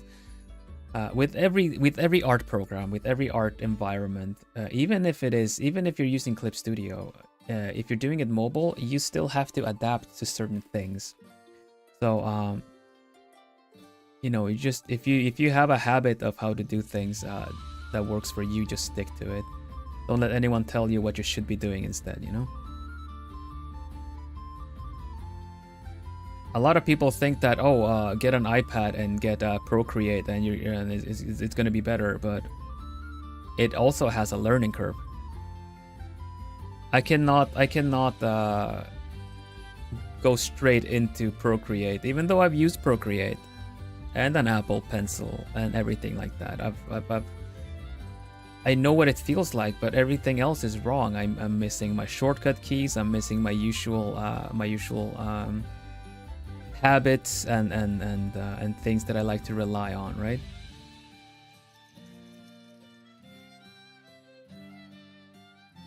I have drawn with my finger too. I have drawn with one of those like squishy end stylus that you have for phones as well. It works a little bit, works okay, get some decent things. But honestly, if I were to even grab my Android tablet that I have, my Android Magic Mirror with a stylus to sketch something, I will still do it faster and better and more accurate on a piece of paper. And that's why I completely gave up on doing digital art on the go, unless it is the full-on art experience that is what I'm usually used to, with shortcut keys and everything like that.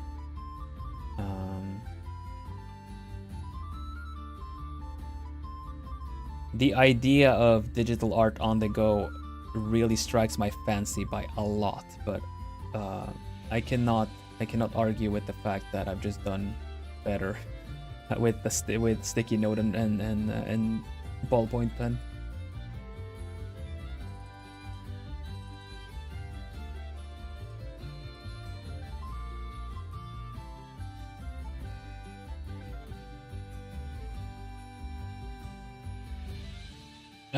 Wasn't there a special screen protector meant for tablet where its texture had a feel of paper when drawing? I hate those. If I'm gonna do digital, I want it to feel digital. I love drawing on glass surface only. No texture. I don't like texture on my digital surface. I cannot. I have to use the pre-built. Hello, Leandra. Welcome. Thank you very much. I have to use the screen protector that I use for my tablet, which gives it a bit of a paper-like texture. But the tablet also came with pre-built, like a built-in paper-like texture, and I can't. The more digital it feels, the better. If I'm gonna do digital art, I like to separate. it. How you doing, Leandro? Happy New Year. Hope you are off to a nice weekend. That goes for every plumie as well.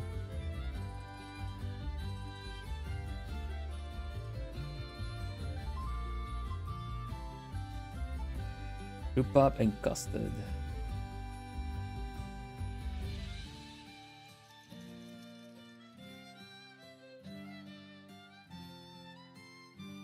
Did you use any reference? For the post, we drew it as it was, and I'm just kind of working for Rhubarb's look. I have her character reference. Otherwise, not so much actually. We do you want to see what the pose looked like? It looked like this.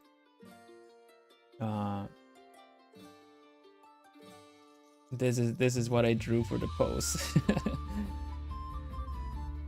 And then I drew it, you know, with all the help lines. And you know, it has errors. The face looks a little weird. The hand looks big. So I just kind of I used help lines. I had seen a similar pose, which kind of like, okay, that is the kind of pose I want to do. I already see that the arm also still needs some more angling here. This is something I'm gonna find out next time I come back to this picture, that oh gosh, there's a lot of anatomical problems happening here.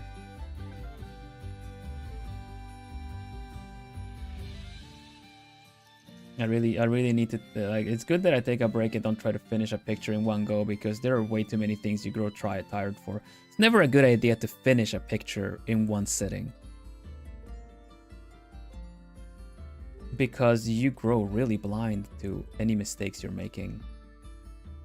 You get tunnel vision. You don't think about it. Now for some reason, I'm just kind of like, oh, this I saw that. I looked at the smaller version that I have next to me, and I'm like, that looks really off. We need to fix that.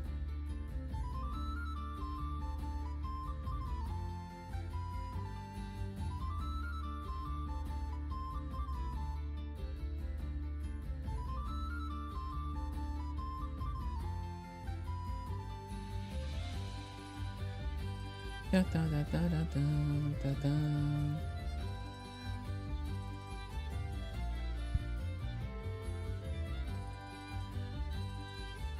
This feels hello chat. This feels unnecessary.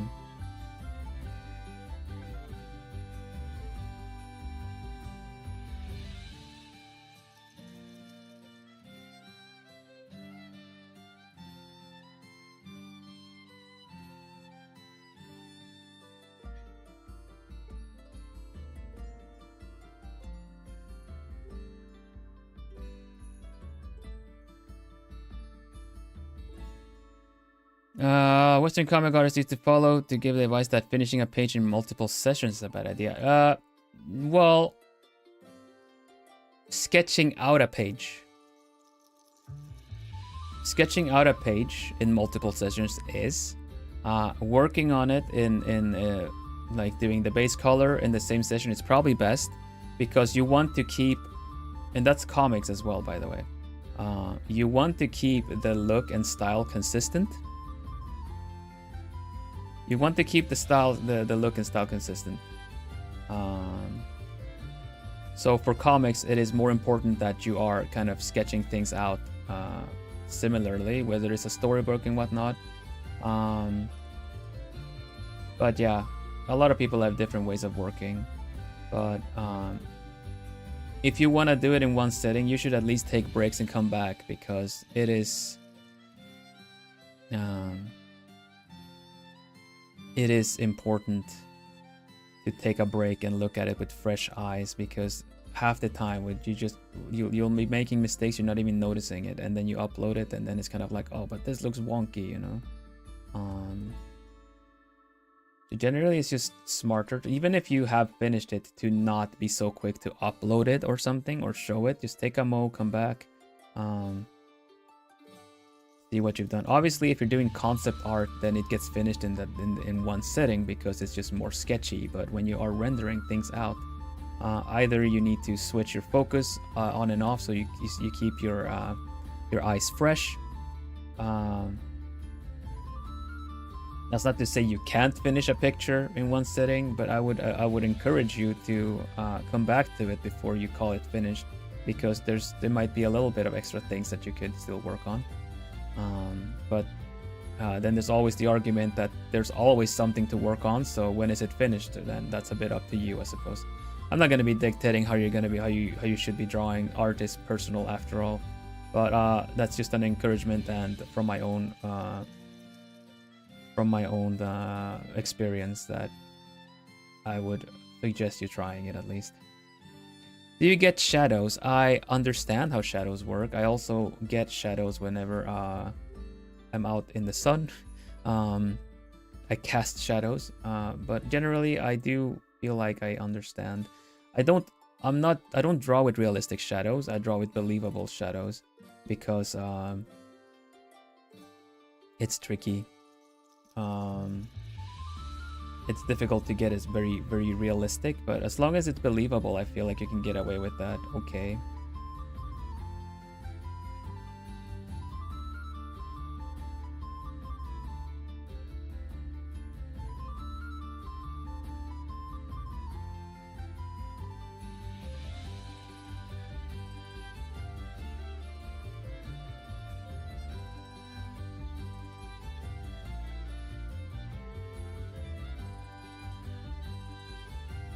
Now this is the rule of cool, because technically this whole place should have only nothing but shadows, because the light is coming from the side and the jacket is doing a thing.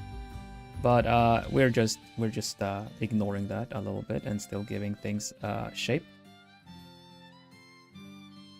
because the light actually helps us sell the idea of what kind of shapes we have here. And if we do this to the tummy, it suddenly has a little bit more volume to it.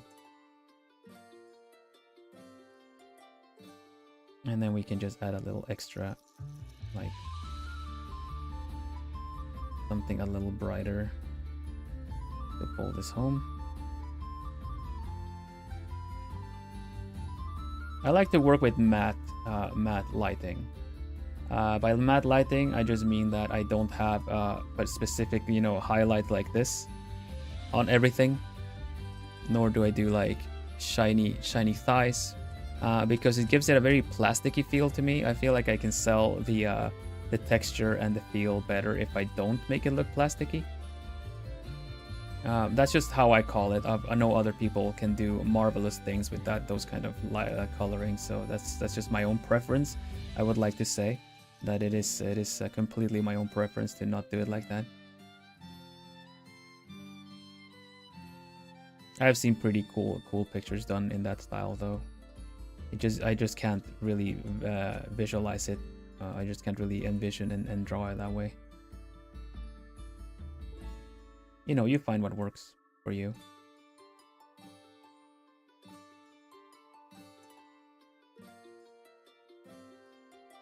You gotta go almost 1 a.m. Goodness.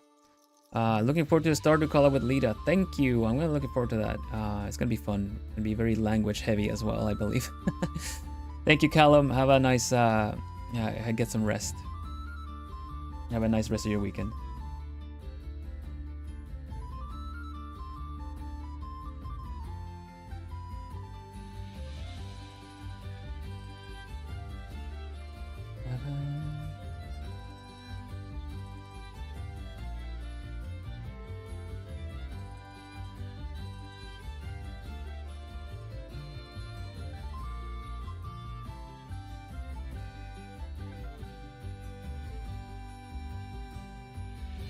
Let's put the last bit of shading into the bottom here, and we can round things up. Going a little bit longer today. Much thanks to the raid. It's been a nice stream. I'm having a fun time. Let's give the I'm trying to picture the skirt having, you know, this kind of shape. I'm gonna draw him out just for the sake of it. Should I torture myself drawing with a mouse in MS Paint? Drawing with a mouse is really fun to do in old pixely MS Paint. Yeah, that's how if I've ever done pixel art, that's how I've done it. But drawing with a mouse, there's techniques to it. If you are gonna draw with a mouse, because it always sounds like, how do you even draw with a mouse? The trick to drawing good with a mouse is to lowering your mouse sensitivity. Big motions for small lines. You want to use your whole desk, you want to use your surface the most possible, not just your wrist. Use your whole arm. Even when drawing with a mouse, I've seen people draw amazing things with a mouse. Again, it's a matter of preference and habits. It takes a lot of precision. That's why the lower opacity, not opacity, the lower mouse sensitivity really helps with precision.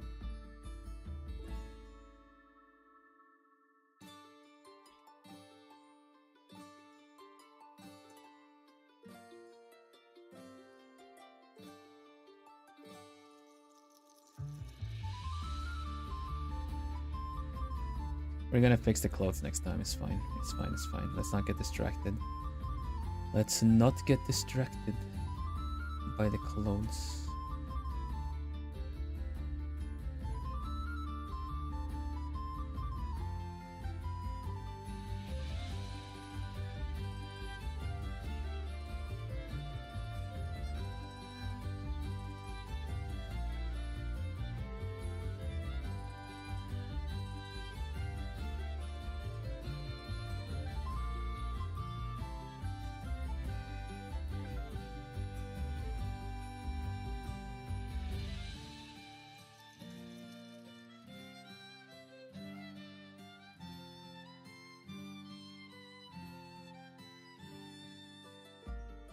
I think that gives it a pretty good shape. I'm just gonna blur this for the sake of the... I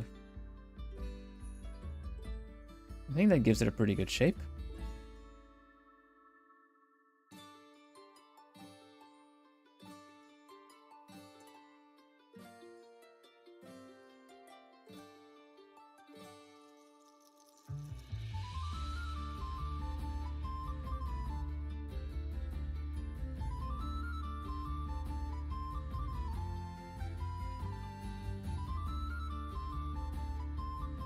Next time we're gonna need to do some folds on this on the skirt.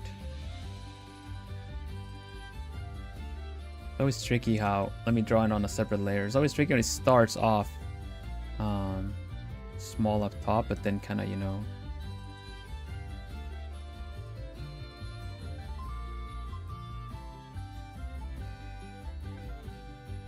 does that.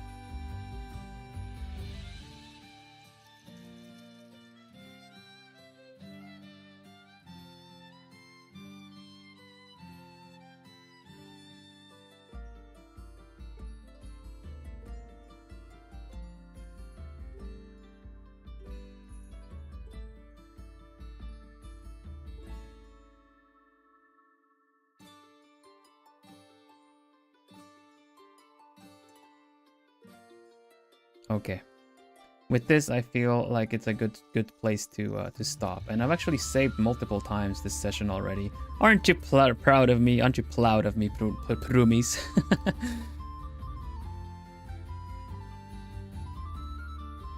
New year, new me, huh? Cloud Prumies.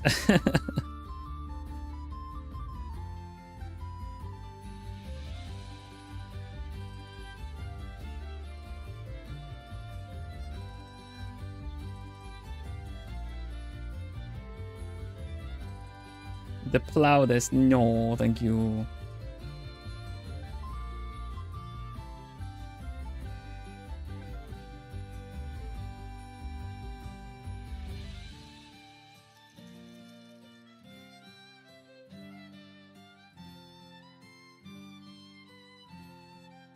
I don't think that's right. I think the skirt is supposed to go... Ah. We'll leave it.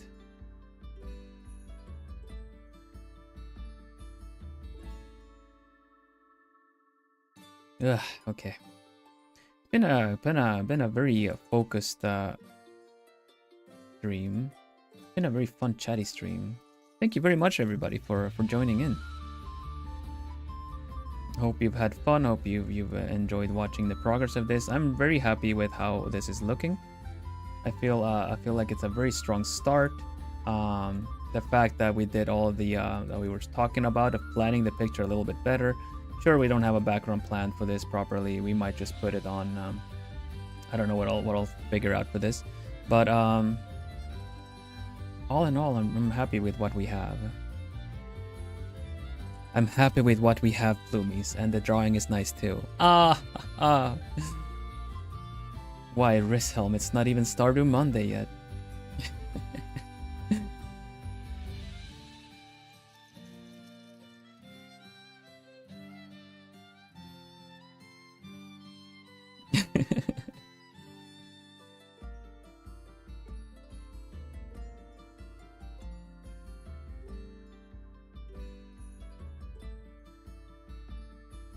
There you go. You zoom out, it looks pretty cool, doesn't it?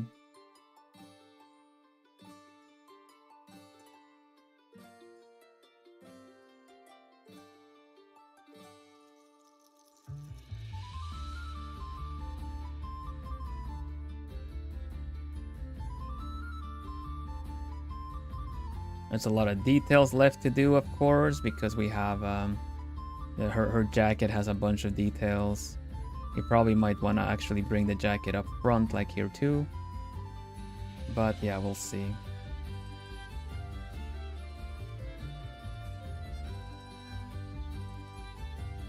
It's a lot of energy, a lot of movement. I like that. We're gonna bring some more movement in with some of her hair as well. You can probably, like, you know,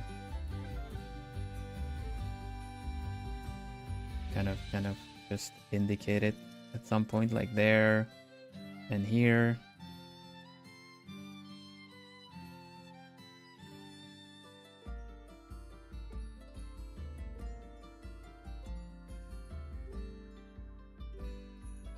Yeah, no, there's a lot of nice I'm gonna leave that there because I like how this is looking. And we got Rhubarb and Custard barking orders.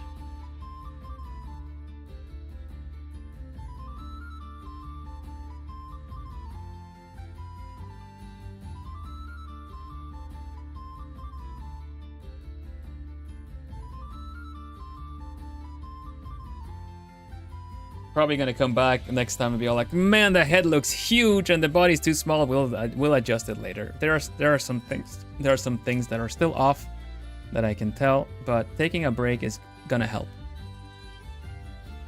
Taking a break is gonna help. I'm glad to hear that, French. I hope it goes well.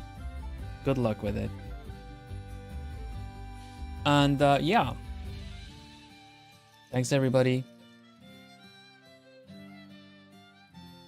A big head, befitting a leader of Rhubarbia, yes. Remember, Rhubarbia to glory.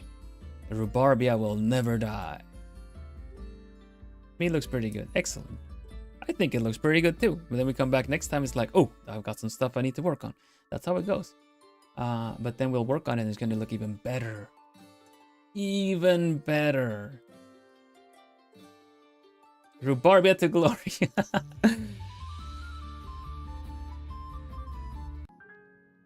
Ah, yes, it's the song. It's the Hutsu song. It's gonna be funny if you hear this song in anyone else's stream, because it is a Dova syndrome song, so other people can use it too. You'll hear this on someone else's YouTube video or something, be like, oh, Hutsu song. That's what we do with it. Hutsu, Hutsu, Hutsu, everybody.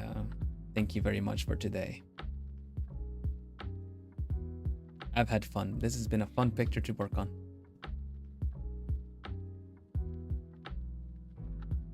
There's a lot of things I'm already seeing, like, this could be changed. This could be changed.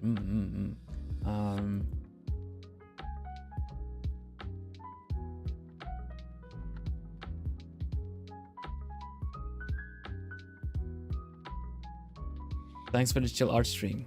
Thank you, thank you. I feel like I've been very chatty, so I don't know if it's been that chill, but maybe it is chill automatically. From the Vanderbos brand. But thank you. Thank you, thank you. Let me see. It would be really well fitting if Rhubarb was streaming right now, but I don't think she is because it's late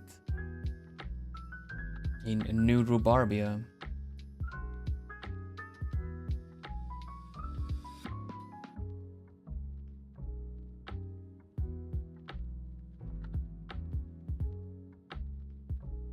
You enjoyed it? I'm glad. Thank you very much. Thank you, thank you. I'm glad you did.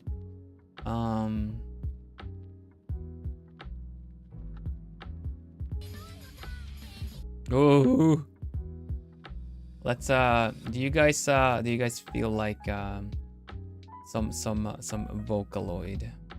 Because my senpai Kumanui Miel is streaming rhythm games. She cannot speak though. She is resting and recovering her voice, so you will get text to speech, probably text to speech, imagine her getting it wrong, so she sounds like Alto from Wally. Mielo, everybody. Yeah, but let's go to Miel Senpai.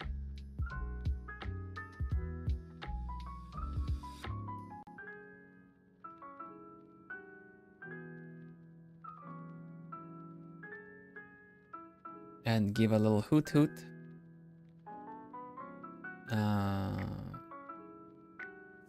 And we all good.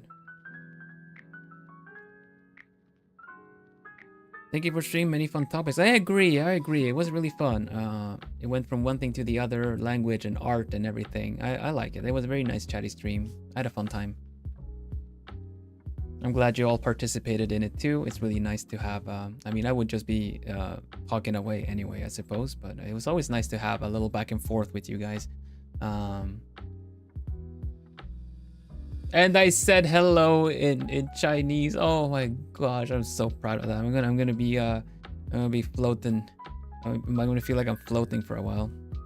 Oh, the raid message not working. Okay.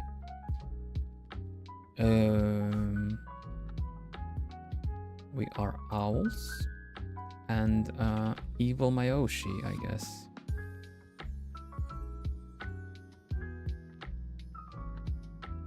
There you go.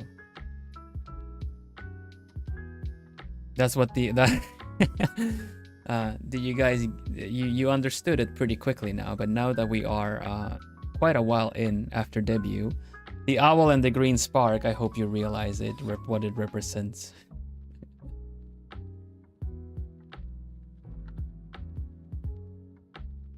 Yeah. Hoot hoot. Let's go give a little hoot hoot to Miel Senpai. Everybody have a nice rest of your weekend. Thank you so much for today. And we will continue Rhubarb next week. Now remember, Monday we have, this is the schedule before we go. Monday we have a handcam stream instead of Stardew. I'm gonna be doing an escape room puzzle, which is kind of like a box, which you will see my hands doing that. I have a collab with Junk and Palm on Wednesday, so that's gonna be started for next week. The week after is gonna be with Lida,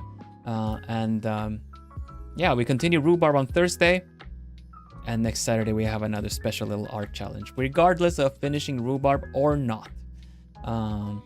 Thanks everybody.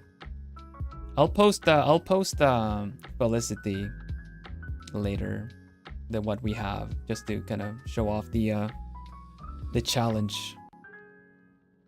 But thank you everybody. Have a nice rest of your weekend. Take care. Stay lovely, Plumies. I'll see you again real soon on Monday. Bye for now. Bye-bye. Bye-bye. Good evening.